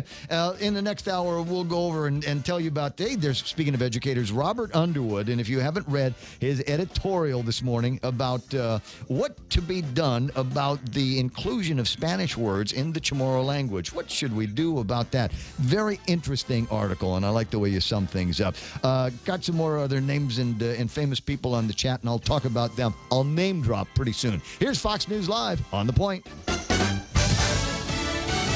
There's only one target. I'm Lisa Lacera, Fox News. The federal investigation into President Trump's attorney has a sole focus, Michael Cohen. That's according to reports. Sources close to the investigation tell Fox News that last week, in an Oval Office meeting with a number of principals, including the president, Rod Rosenstein, the deputy attorney general told the president that he is not a target of the Michael Cohen investigation, that Cohen is the only target of that investigation. You'll remember a week ago Monday, Cohen's office, his home, and his hotel room were raided, and the FBI coming in and taking virtually everything that was in there. And in subsequent court documents, we find out that Cohen had 3 clients, the major one of which was the president. Fox's John Roberts in West Palm Beach, Florida, with the president. This as a new face joins President Trump's legal team. Fox's Steve Rappaport has this live. Lisa, Rudy Giuliani is joining the effort to defend President Trump in the Russia investigation. The president's personal attorney, Jay Sekulow, issued a statement saying Rudy is great and the former New York City mayor wants to resolve the Russia matter quickly for the good of our country.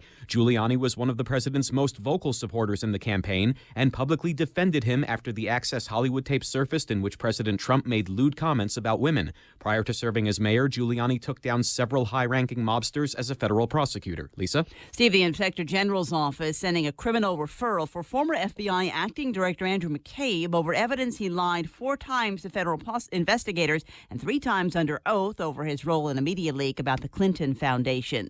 The celebration of the life of former First Lady Barbara Bush begins this hour at Houston City Hall. Police Chief Art Acevedo says there will be extra security this weekend for the public viewing and funeral. We urge you to please, let's all be on our best behavior. Let's all be patient. Barbara Bush died Tuesday. She was 92. Fox News, fair and balanced.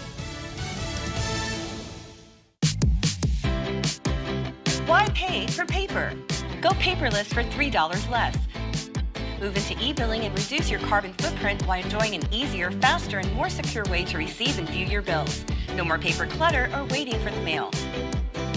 Go green and sign up today by checking out DocomoPacific.com or calling 688-CARE. Why pay for paper? Go paperless for $3 less. Docomo Pacific, better together. Triple J says yes. 0 down? Yes. 1.9% financing? Yes. Easy trade-in? Yes. No payments for 90 days? Yes. We'll have you saying yes, too, to these amazing deals. Like our big boy truck, the Ford F-150 at only $217 per paycheck. Or the top safety pick Mazda CX-5 Sport at only $194 per paycheck. Or turn heads in the Mazda 3 Sport or the sleek and sophisticated Kia Soul. Both for only $129 per paycheck. Visit us online at triplejguam.com. Some conditions apply. See dealer for details. Triple J, customers first. Hundreds of California National Guard troops heading to the border. California's governor had been waiting on federal officials to sign a memorandum before sending National Guard troops to the border. An agreement that 400 troops wouldn't be used to arrest illegal immigrants or help build a new border wall. Now Governor Jerry Brown says they don't need a signature, that the Fed's commitment to fund their mission is enough. But he makes clear in a statement they are being sent to help combat transnational crime, that they're not law enforcement like the Border Patrol. The Guard has made that clear in other border states as well, that they're in support roles. Governor Brown says not all troops will be sent to the border. They will deploy throughout the state. Jessica Rosenthal, Fox News. History on the floor of the Senate this afternoon as a baby is allowed into the chamber for the first time. The Senate changing the rules so the infant daughter of Senator Tammy Duckworth could accompany her. Jail time for a former Texas 911 operator who hung up on emergency calls. 44-year-old Crenshonda Williams is a 911 operator, hung up thousands of times on people attempting to call for help in Harris County. Jim Moten tells KTRK he called 911 on a traffic incident in 2016. Seconds later, the line went dead. Documents show Williams later said, "Ain't nobody got time for this, for real." If someone calls in to report an incident, whether the person feels like it's an emergency or not, you should have time for it. A Harris County jury finds Williams guilty of a misdemeanor. She's sentenced to 10 days in jail and 18 months probation. Jeff Manasso, Fox News. Thieves have made off with 8,000 Disneyland tickets when they stole a box trailer from a youth agricultural education organization. The California Highway Patrol says the trailer is owned by Future Farmers of America and was stolen yesterday from the city of Galt, south of Sacramento. Lisa Lacera, Fox News Radio.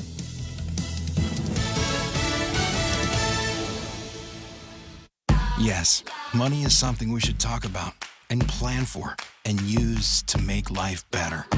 It's how we make our giant leap from where we are to where we want to be. So let's talk together and work together to check off shiny new kitchens, fully nested dorm rooms, and bucket lists with more countries than our passports can hold. Let's check them all off together. First Hawaiian Bank. It all starts with yes. Member FDIC. Yes, I would like to have lunch at King's Restaurant today. Who's buying? It's easy to think about, right? You ever notice that? You get into that conversation, so where do you want to eat? You name this place. Oh, I gotta go. I don't know. I ate there last week. You want to eat this? No, I had spaghetti last night. You want to go to it? And you finally say, let's just go to King's. Oh, yeah, I can do that.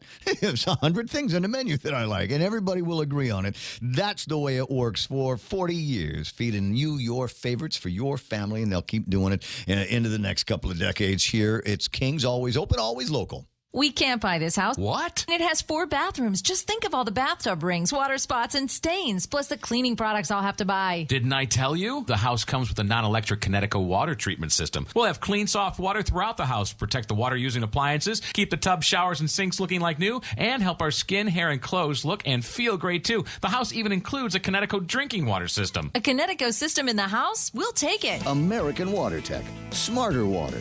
Better water. Call American Water Tech, 649-2301, or email info@americanwatertech.com. Wait a second. Portions of the program also brought to you by my friends over at Cold Stone Creamery. It's an ultimate ice cream experience. You know that. And the new things that they've got for you to try, the shortcake and strawberry shortcake and fresh lemon pie ice cream. Mix them in with your favorite fruits and nuts and candies, or even the golden Oreo cookies. And the golden, yes, as I say, it's gold that has been smuggled out of North Korea by Dennis Rodman. That's what they use to make the golden Oreo cookies. So rare, so tasty, so good for you. Stone Cold Creamery. Stone Cold Creamery. That's a good name, too. Find them at GPO and the Micronesia Mall. So you want to buy a house, but you don't know how much you could borrow. So what do? Well, you come to Bank Pacific and get pre-qualified. Sit down with one of our home loan specialists and let us see how much we can lend you so you know how much you can spend on your new home. Bank Pacific, where we're open to closing your loan in a hurry. Bank Pacific, where others put branches, we place roots. Equal housing lender, conditions apply. Come pre-qualified today. Ray Gibson brings you closer to the action. Any speaker, anytime. Morning talk that matters.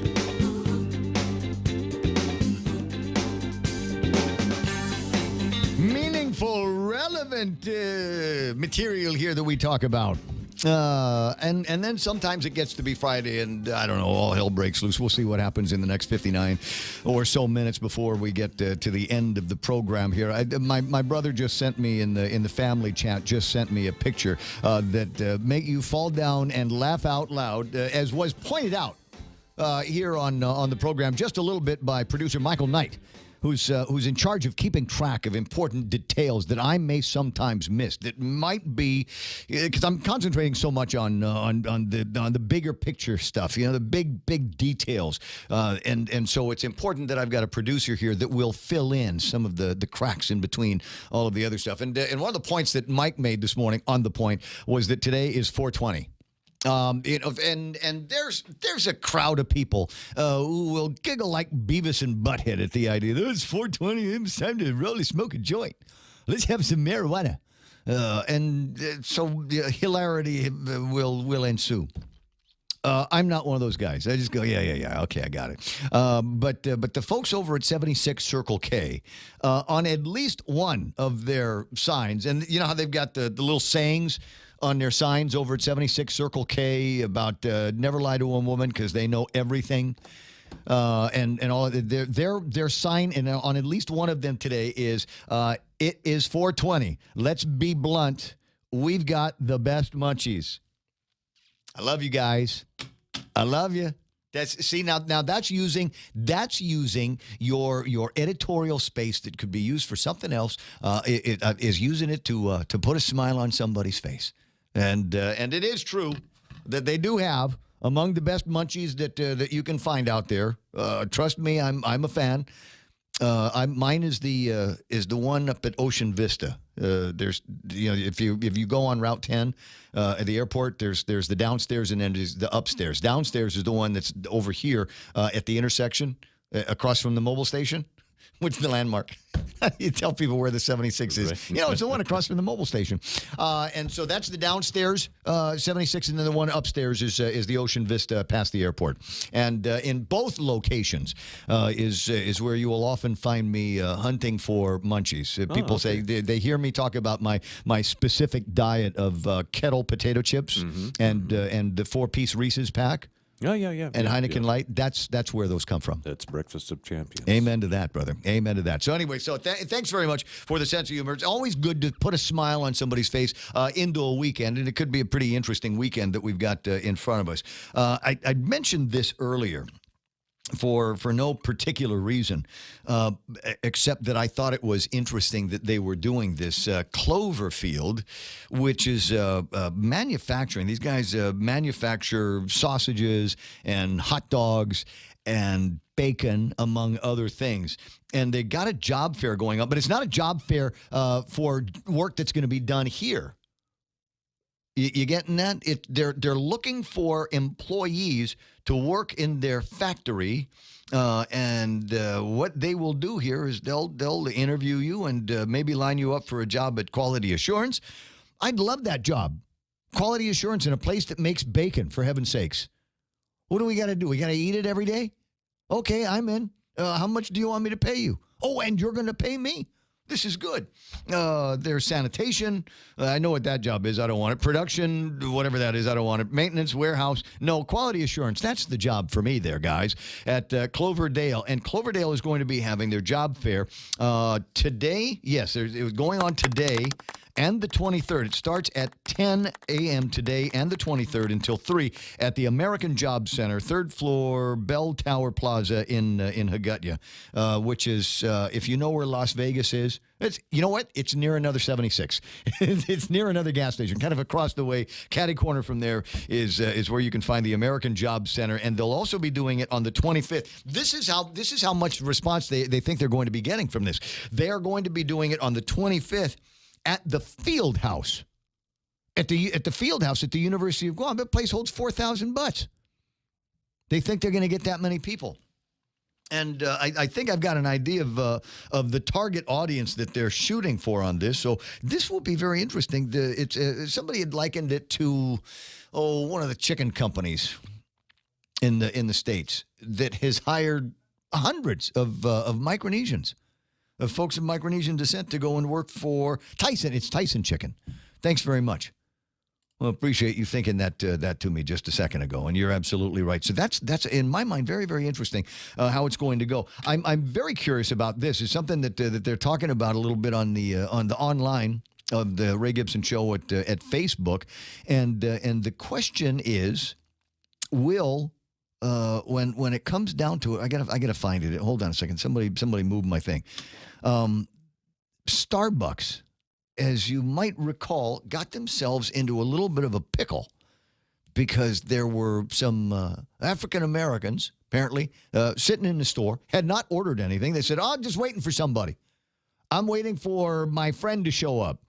And they said, well, you can wait, but you have to order something. And they said, no, we don't. And the police came, and some place is lefty-oriented and as so-called inclusive as Starbucks got it into a ringer with the rest of the lefty community, and apparently I haven't validated this for truthfulness yet. I haven't Snopesed it because I haven't trusted Snopes in years, but they are apparently giving, quote, to people of color. They are giving free Starbucks coffee to. And they've got this little coupon thing that they've got out there, and I'm very curious about that because, as I said, the problems arose dealing with African Americans, and so I'm wondering: are those the only people of color that will be able to use this certificates? Because I'm half Chamorro.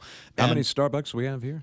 We have 0 Starbucks here. Oh, so they go broke here anyway. I think everyone just about is of color. Well, yeah. by their definition. So I'm wondering now, as they go through this in the mainland, are they going to specifically be targeting just African Americans as persons of color? But they say persons of color. So is it possible that just like us can go and just I'm half Chamorro here, so there's the color of my skin, and I want my thing, and they're going to look at me and say, it's exactly what they're going to do. And they say, but you look like a white guy. And I'm going to have to prove to them that my grandmother was a Martinez and a Torres and an Echeverria. And so I'm going to have to zero base my person of colorhood to them. But you won't be able to tell them because as soon as you speak, they'll assume you're a howdy. You think? Oh, I don't know. It's a weird thing. It's just process that in your head. And I'm just, if it's true that they're doing that to resolve this problem, I got a feeling it's probably just going to cause even more problems for them. I got my pal Nancy on the line from the Guam Women's Club, and the reason why I'm calling was because I wanted to give you guys an opportunity to make a plug for your big Rock Aid 11 tonight at Hard Rock Cafe. Good morning, Nance. Well, it's actually tomorrow night, Saturday night. I'm sorry. Tomorrow night, okay. Yeah, but I'm happy to talk to you, Ray. It's been a while. Yeah, it has. So tell me about this Rock Aid thing. And how did you get to 11 of them without me knowing? I don't know. It just all went so fast. Wow. Okay, but see, back then, 11 years ago, Hard Rock Cafe actually called the Salvation Army and said, we'd like to do something for you. So kudos to them for asking us because it's really made a big difference. And so we have this event coming up tomorrow night, and actually we're sold out, which is a fabulous thing. Oh. Is now if I were to find myself in that section of Tumon tomorrow night, I would be turned away at the door? It would depend on if we had seating available. I know the back way. Shh. Oh, because, but let me tell you about the event. Yeah. We have famous performers come and lip sync, and this is, we have about 3 or 4 different acts that will be there. Just members of our club and members of the community that are doing this for us. Sweet. And we do raise and we have a band. Not a band. We have a DJ, and we have Chef's Buffet, which is fabulous. But what we're doing this for is for the Salvation Army, who we all know and love and want to have, give them the ability to serve more people. They're always in need of money. This is designated basically for family services and food and things that the Salvation Army Family Services needs, in which it sometimes is rental assistance. But it's an amazing thing how far they can stretch these dollars. Well, that you we think earn. about Nancy. You think about that fire up in Dedido last night. 25 people at least that have been displaced as a result of it, and I'm sure that the Salvation Army has probably already mobilized to assist this family and these families. And they, along with the Red Cross, who is really the primary group, I think, that does that. And then we supplement and help them, with food. These families end up with nothing, and we have, give vouchers for our thrift store and things like that to these people that end up with nothing. And so, all the good that they do through family services, of course, through the Lighthouse Recovery Center, and they're meeting people's needs every day, helping people turn their lives around in a lot of different ways. And I've volunteered with them for like 25 years. Yeah. So, well, what's the old joke here is I'm not sure what war they fought, but based on the spoils I've seen in the store, they won. Oh, these guys, yeah. So they're the beneficiaries of it. Guam Women's Club throwing Rock Aid 11, and it's going to take place tomorrow night over at the Hard Rock Cafe. Yeah. You might still be able to get in if there is seating available. If there's a bunch of people that show up early and then split, that might open things up for you. And speaking of showtime, when do the people with tickets get to go? It's from 6 to 10, and hopefully people will dress up and come as a rocker. I know we have a guy coming as Jerry Garcia, and everybody's just we're all trying to encourage people to dress up. But is there prizes? Do we have raffles? Do we have door prizes? Do we have any? What's the free stuff? Prizes. Yeah.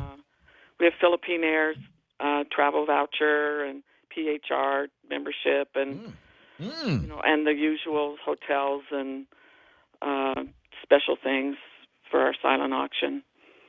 It's fun. It's one of the funnest events. Well, I mean, it's the women's club, right? Early. Nobody will leave early. Trust me, it'll be a trail of Guam Women's Club ladies that are going to be up and down Tumon all night long when it's all done. Hey, listen, bring me in earlier on this next time, and we'll be happy to help you sell tickets faster. So, okay. All right. Good luck to you. All right, Nancy.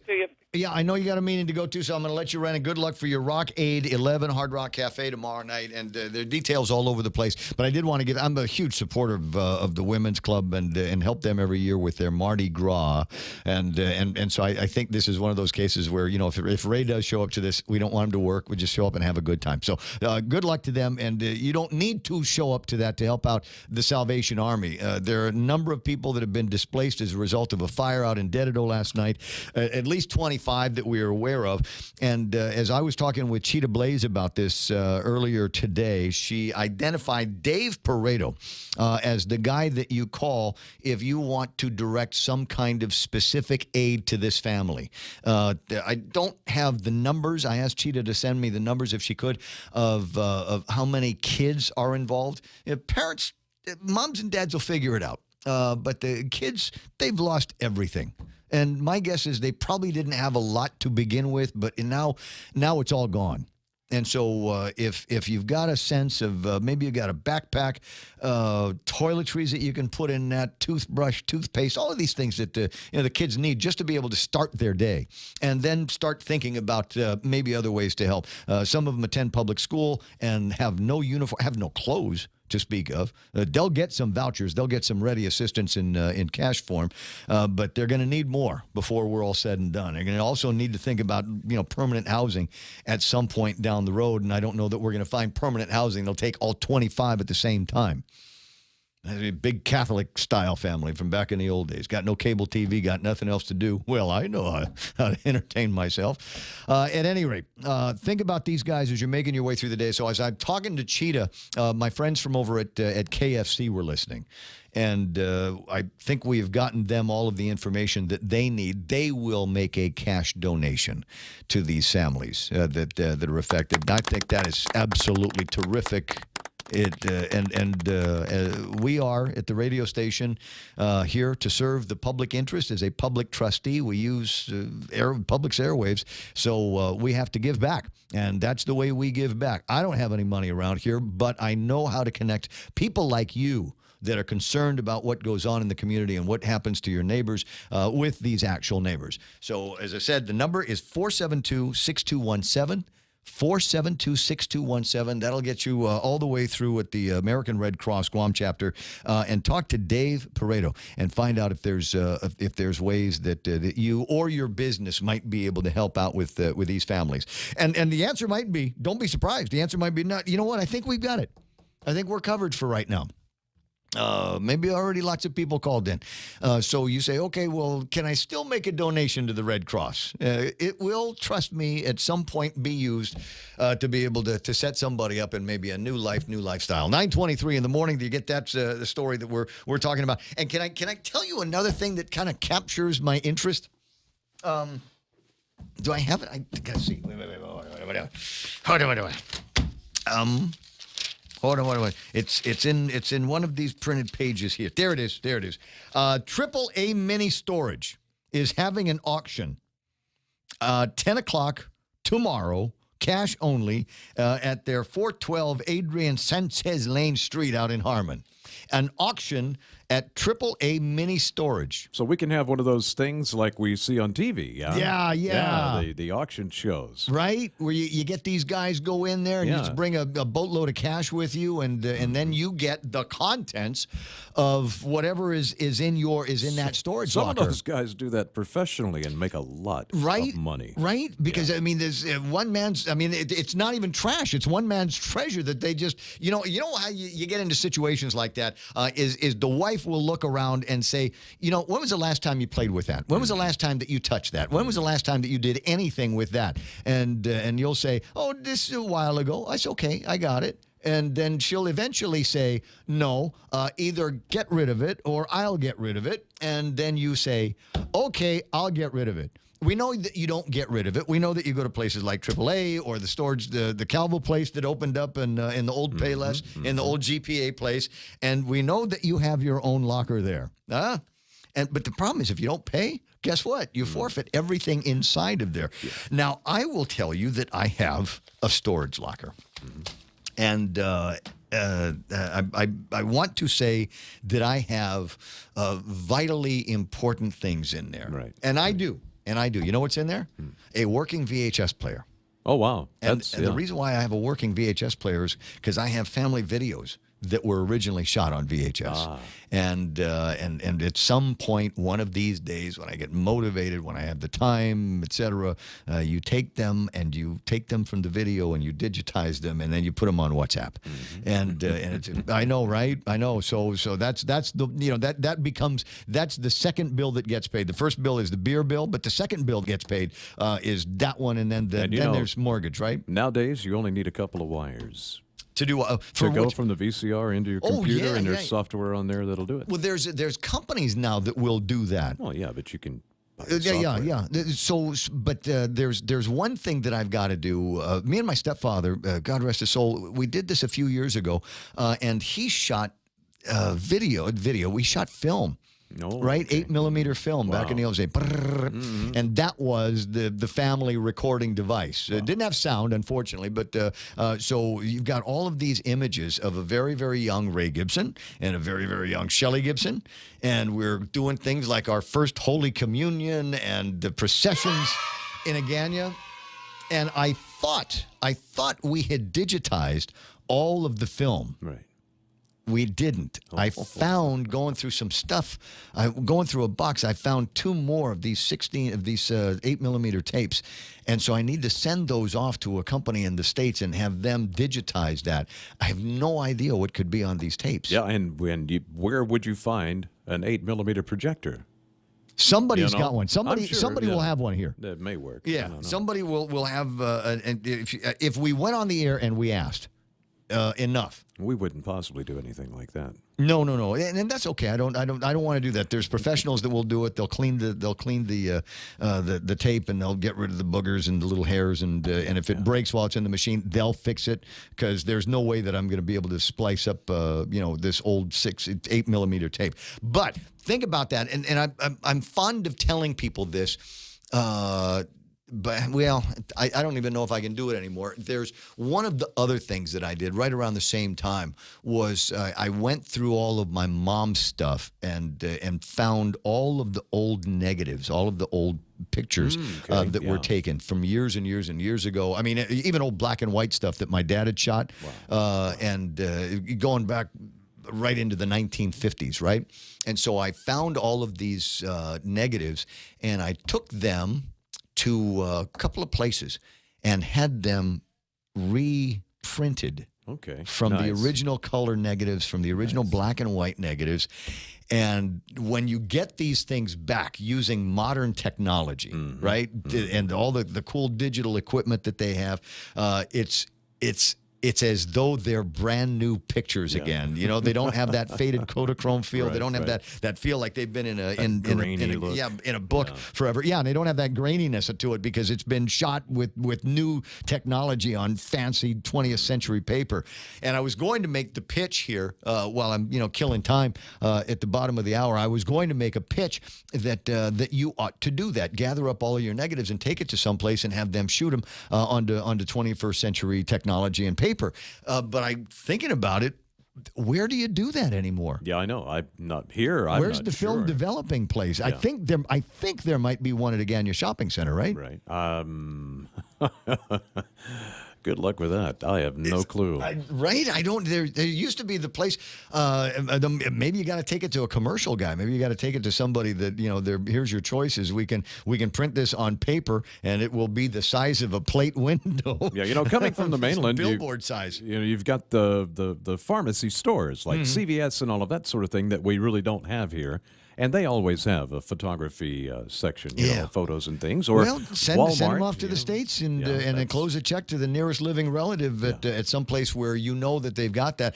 Or as I said, there's a bunch. If you just do a Google for keepsake recordings, conversion, videotape conversion, or film conversion, you'll find a bunch of places on the web. They aren't cheap, unfortunately, but the satisfaction that you will get when you open the thing up and you're holding these new pictures that are old memories for you. I mean, that in and of itself is incredible, and I really, really encourage you to try to do something along those lines when you get a chance, especially people in a certain age group where that's what drives us, is the opportunity to sit in the warm bath of nostalgia and just remember when all of those things were new. Isn't that a fancy thought? Something to think about. 9:30 in the morning, you're listening to The Point, and we'll call 9:30 iConnect time. iConnect will connect you longer for less with their push-to-talk and mobile plans. For over 55 years, Community First has served our island as a full-service financial institution. And now, we're proud to introduce the new Community First Student-Run Credit Union, open in Mangilao on Route 10. Guam's first student-run financial institution, which means it's operated by college students like us, ready to serve all our members, existing and new. We're just down the road from UOG and GCC. Community First Guam Federal Credit Union, now open in Mangilao. This credit union is federally insured by NCUA. As we journey through the new year, we here at APL continue to find ways to better deliver our island's resources with innovative and cost-effective solutions, lending our helping hands by carrying your freight safely from the U.S. mainland or anywhere in our global network. We humbly honor the opportunities to continue to work and connect with you and your business. We are APL, and we are here for you. In this divided world, there are still a few things that unite us. The thrill of an exciting championship game. Fires to the end zone. Touchdown! The sound of great music. The Grammy goes to... And the love we have for that perfect burger. Ruby Tuesday Guam presents to you For the Love of Burgers menu. For a limited time, we want you to put down that fork, tuck that napkin in your collar, and go for broke with an amazing burger for just $11.99. 8 burgers to try, and time is a-wasting. Ruby Tuesday Guam lunchtime. See you soon.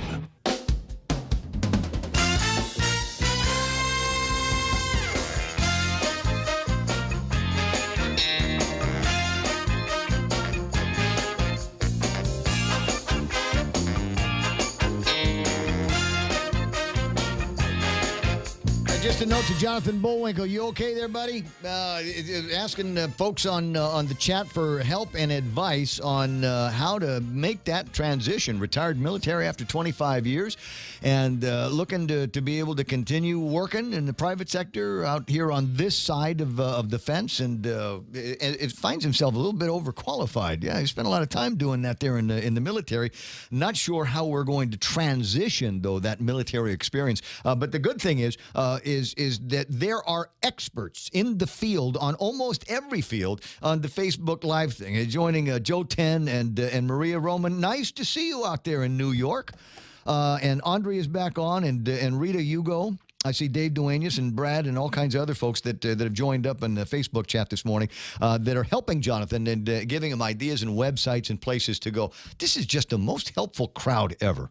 Thanks so much. I appreciate that. And even helping me trying to figure out where I'm going to take these two 8mm reels of film to see if I can get them put on some kind of digitization.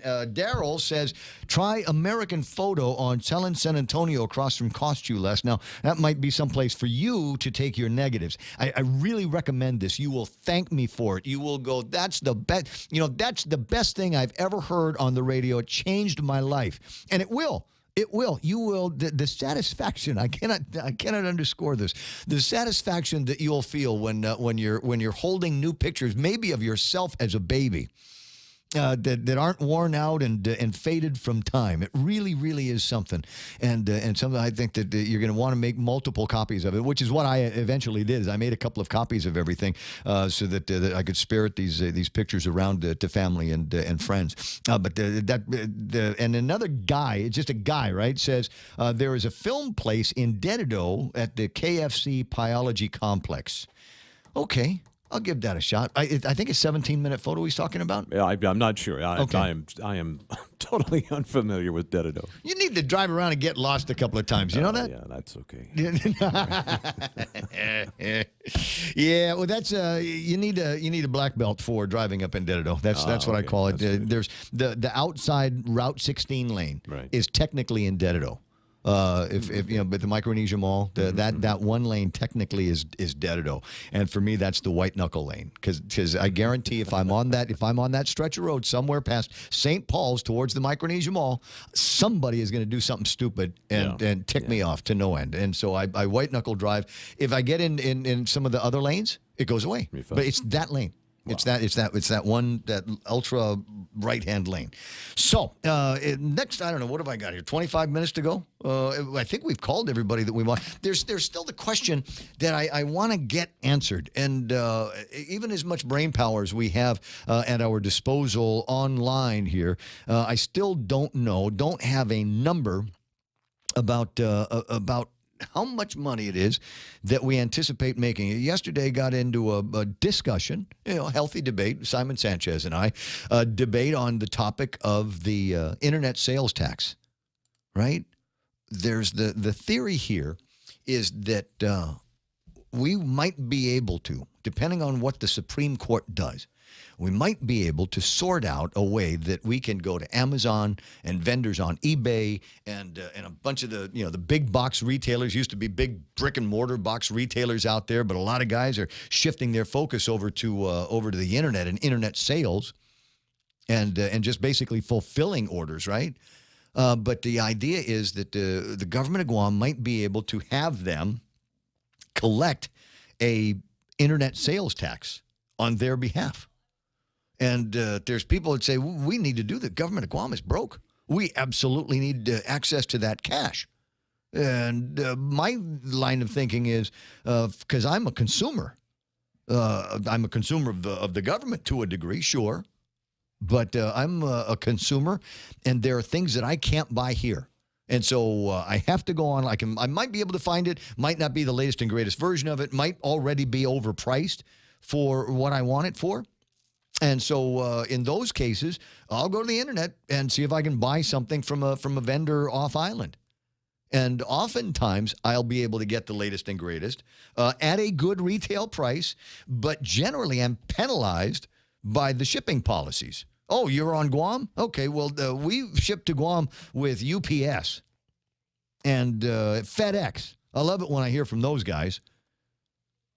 And that's the only way that they're going to get it to us. But anybody that knows that those carriers moving product in this direction can be very, very pricey.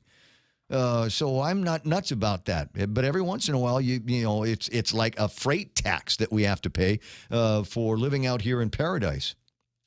So we're already penalized that way. And I'm annoyed that there are people that are having serious conversations about adding to our penalization by insisting that we get charged a tax that is going to support what in the government of Guam? And the answer is, I don't know. So how much is that?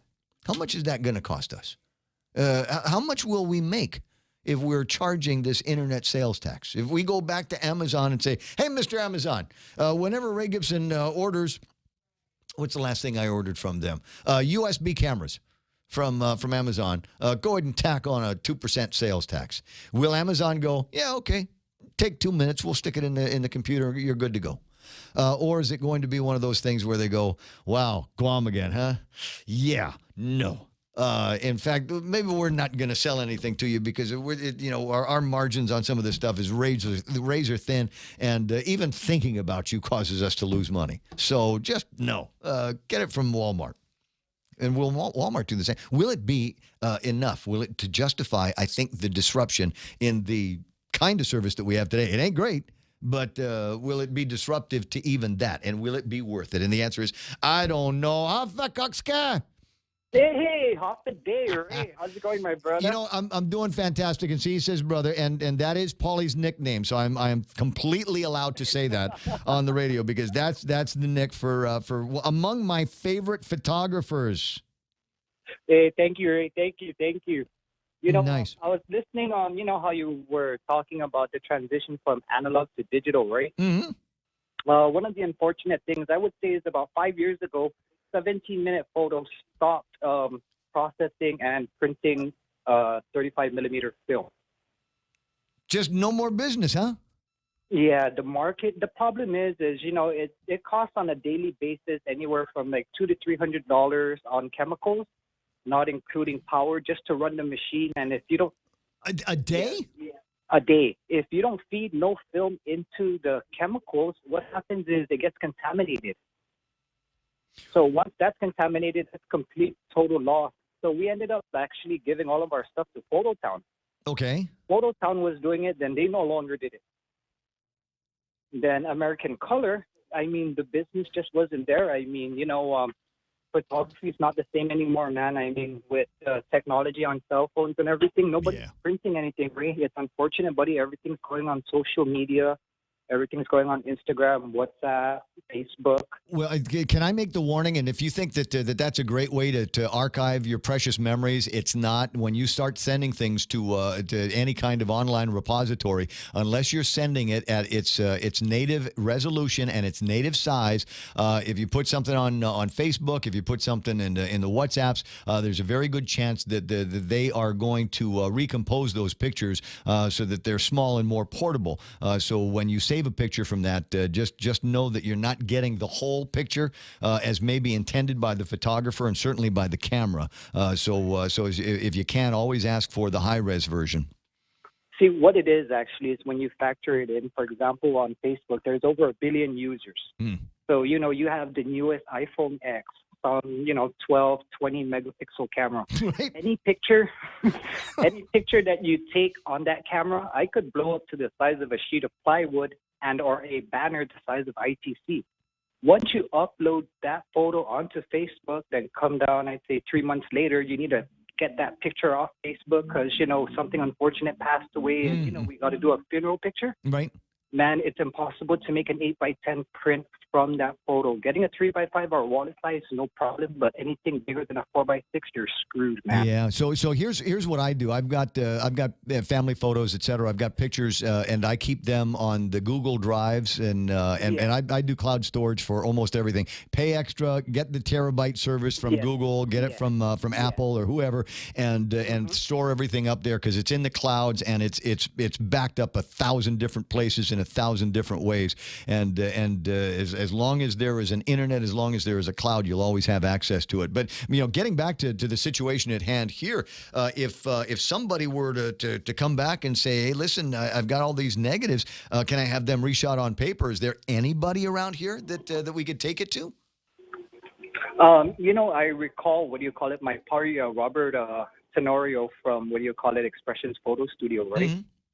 I recall, he was doing an archive for the Guam legislature from, their first legislature all the way up to, I'd say, before digital started. Mm-hmm. And he had to convert those old pictures onto digital. Oh, so yeah, I hear what you're saying. So we're not shooting it on paper. We're not going to use any chemicals. Other than the dye sublimation in the print job. Well, pretty much what he's doing actually is, you just you're taking a picture of the picture. Yeah. With the really high res, really high tech equipment, and then from there you're archiving onto like a 3 to 6 terabyte hard drive. Yeah, totally. Yeah, it's totally doable. I mean, just talking about the scanning devices, right? Being able to get some good light onto a clean negative, and then shooting it against basically a camera, right? Not shooting the negative. This is shooting an original print. Nobody already does scanning anymore. The only thing is on eBay or Amazon, you could find a little, like $120 to $200. It's a little, how do I say? It looks like a tape dispenser where you could feed in a negative. Yeah. But that one there, the resolution that it scans the negative, it's not really high. That's the problem about it. Yeah. So that's just it, man. I mean, there are a lot of my customers that do it in the Philippines, or a lot of them, they mail it off island. Yeah. That's their only option. I mean, I've had a customer come in and they had like 80 disposable cameras from their wedding that they found. They passed out all the disposable cameras. I remember when that was a thing. They used to do that. Yeah. And then, you just go develop it. And yeah, man, it's unfortunate because nobody does it anymore. I mean, it's just not, there's just no more money generated, with the amount of work, chemicals, and power to actually produce it. And can I tell you what the sad part about that is, and you'll get it because you're an artist, right? Is that was a skill. When you had guys that you talk about some of these the guys that were in it right up to the end, right? And you could always tell, and I know they left it. It was a hard thing to do, even with the automation technology that they had, because you get guys and they care about the quality of the picture that they put out, right? Mm-hmm. And would look at it and say, you know what, I might be able to do this picture better. I might be able to print this thing in a better way. And they'd go back and do it a number of times. What was the name of the place? Kimura Camera over at ITC building. You remember that one from 100 years ago? Yes. Yeah. So I mean, those guys. Yeah. He used to stop by 17 Minutes. The old Japanese guy, long time ago. Yeah. And he was just impressed, with the way technology, transitioned. I mean, from 3/4 film. I mean, it's just wow. Yeah, I mean, but that is an example, because I remember that was the place where we used to drop off all of our film, and so he'd shoot we'd take the camera with the film down, we'd get a couple of contact sheets, and then figure out which ones. This is the old way of doing it, right? You didn't print everything, so you get the contact sheet, and I said 1, 2, 4, 5, 6, and 7, and go ahead and shoot those, and then they'd come back to you and say, okay, well, I did it this way on this one, but I did it the other way on that one, and I think the color's better, I think the contrast is better, just the way they could shape things in their dark rooms. And like I said, when you got guys in the dark room that cared that much, and you don't have that anymore, so everything has to be done kind of on your side as the photographer, right? Mm-hmm. Yeah, so pretty much one of the things with technology and how it shifted the market, for example, is, a lot of people, especially whether it's family portraits or, even for example, Christmas parties, right? Yeah. Everybody pretty much, besides the biggest corporation on island, for example, Bank of Guam, where they actually hire a photographer and a photo booth. But even if you go to all the proms, I mean, you'll be lucky any high school prom if you even sell 2 prom packages. Everybody is just into that photo booth, looking all goofy and all. I mean, parents, they spend hundreds of dollars on the dress, the hair, the makeup, the shoes. And the pictures you get back have your daughter with the big sunglasses and a funny hat. Yeah, I get you. Hey, Paul, hold on a second. I'm going to bring Mr. C's on the line. He wanted to chime in about a recent experience trying to get some photography done. So I'm going to bring him into the conversation. Buenos, Mr. C. Hi, buenos, Ray. Hey. I think the guy that you're talking to is very correct. Just about maybe 3 months ago, I tried to get because I have a 35 millimeter film, maybe 400 to 500 negative, and it's hugely expensive. So instead of that, because I do digital photography, and I find that very, very satisfying to stay away from the cost, because like me, I'm just an average photographer, but I do a lot of graphic, like campaigning graphic. I do my own graphic when I was campaigning, and I find it very, very inexpensive for me, because I did all the arrangement before I go to the print shop. Yeah. And I think before the government attach another tax on the internet, I hope that they don't do that, because we have enough problem on this island getting stuff, and then you pay for the shipping cost plus all the tax that associated with the item before it comes to Guam. So this senator should look at that and learn more about getting more taxes from us, because it is just a demise that the government of Guam is trying to come up, and I don't think there's any solution to the problem when they're spending beyond their means, and folks like me who lives on a pension, the insurance is bad enough, because I was threatened that my provider will cancel my insurance because the government of Guam just didn't bother to pay the insurance. I remember that. They were trying to blame everything on the fiscal crisis, but they had not been paying them since October of last year. Mr. C, I'm going to let Paulie go, and because he's got real work to do. So, Paulie, I'll check you later, okay, bro? Sure, thanks, Ray. I agree with you. I'm not enthused with the idea that we might be. Hey, Lanya, where'd he go? That we might be paying any additional taxes to support some more misspending of government resources. And so before we go down that road, I propose that we tread very carefully. And by treading carefully, I hope that we go in armed with facts. And the first fact that I think that we need to gather is how much money we might be able to generate. And if it looks like it's going to be a lot of money, if it looks like it's going to be a game-changing amount of money, then let's consider it. But also consider the impact, because everybody says, well, Amazon needs to pay their fair share. Amazon doesn't pay taxes. Let me say this as slowly and carefully as possible. Amazon doesn't pay taxes. Amazon collects taxes. And then they pass that, they collect it, and they're collecting it from us. And then they'll give that to the government of Guam. So to keep that in your head. Mike St. Nicholas, I think, is on the right track, at least calling for legislation where we'll be able to ask that question. I need to take a break, right? I do? Yes or no? No? Okay, I can take Daryl first. Let me get Daryl Taggarty on the line and finish up this point with him. Good morning, Daryl. Good morning, Ray. You know, I didn't want to talk about the taxes, although I will another time. I just wanted to remind you and others, as I was listening to your discussion about film and digitizing photos from the past, is that tomorrow is National Record Store Day. LP sales. And, you know, that's a technology where the fidelity is actually better than the digital fidelity.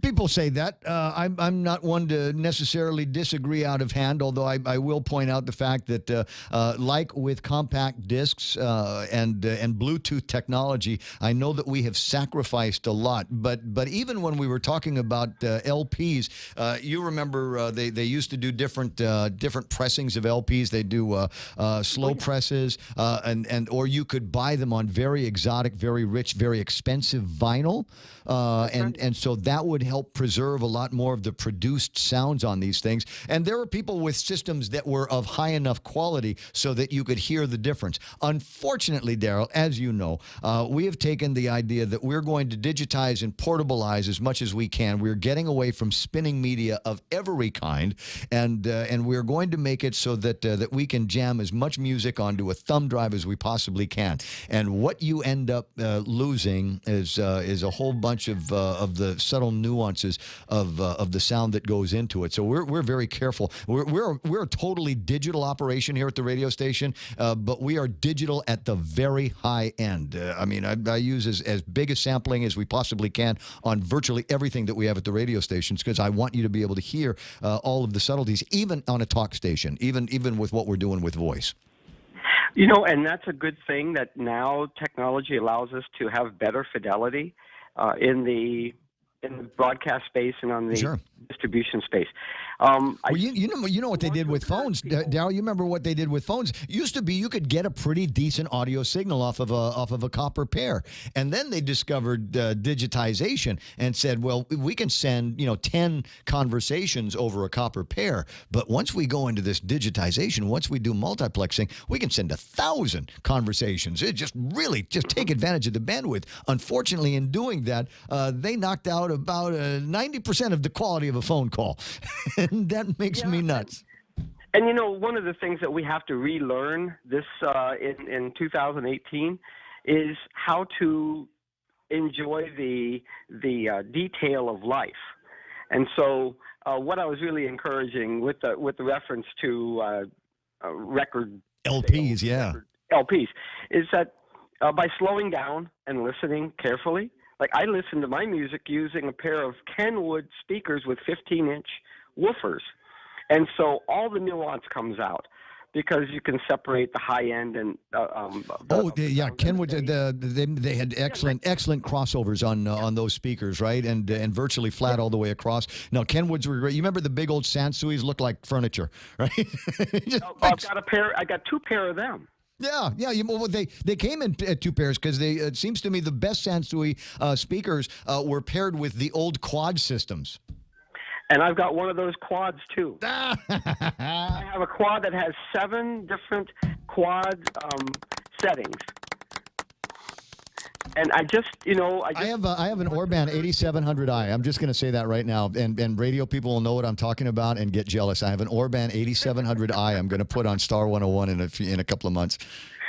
I'll be listening. Yeah. Well, it's garbage in, garbage out. But we're also very careful about the fidelity, even on the pop music stations, to make sure that we are as close to pristine as possible. Just because we got a couple of boys talking about audio and audio processing. For those of you that are curious, the Boss 104 is a 100% digital radio station. The only analog devices in the rooms are the microphones and the speakers. Otherwise, it is digital all the way to your speaker in the car. Now, not on the FM side.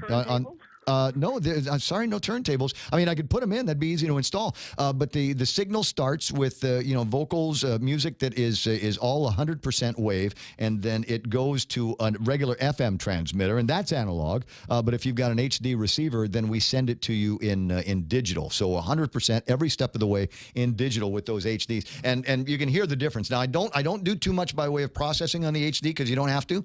But I will take advantage of certain enhancements that I can put in there that I wouldn't normally be able to do in analog. If you want to find out, go for a test drive. Virtually every new car is coming out with HD. Hey, dude, I got to go. Call me when it's time to listen to records, all right? I'd love to. You're the man. 9:56. It's the Ray Gibson Show on The Point. Daryl Taggarty, and he's got all kinds of jazzy stuff. That's the cool stuff. He does the jazz on the Seventh Day thing. Do I have to be right back? Yes, after these. One person's trash can be another person's treasure. Instead of discarding unwanted clothes, tools, or appliances, try selling or donating them. This aids in reducing waste and preventing usable items from going into landfills. But above all, you'll be helping others in need. Catch more Clean and Green Living tips every day and get inspired to make a cleaner, greener effort in your community. Happy Earth Month from the stations of Choice Broadcasting. Brought to you in part by Leo Palace Resort Guam. Come to our home and be part of our story. Visit us on Facebook and Instagram for special promotions every month. At Micronesia Renewable Energy, values matter. So all of their solar energy systems come with guarantees and the most value. No shortcuts, all quality. It's giving you that solar energy system at the best price. It's using highly efficient solar panels with typhoon-proven racking, built by highly skilled local technicians, so your system performs and saves you money. It's total peace of mind all the time. Not all solar companies are created equal. For experienced quality solar, it's MRE. Call 632-2613. MRE, the smarter choice. With the largest inventory of rental equipment on Guam, East West Rental Center is sure to have the tool you need to get your job finished quickly. From equipment rental, party rental, parts and service to used equipment, East West Rental Center has what you need. Call East West Rental Center at 646-1463 or visit them online and browse through their online rental catalog at eastwestrental.com. They're located in Upper Tumon, right across St. John's School. East West Rental Center, providing the island of Guam with quality equipment rentals since 1972.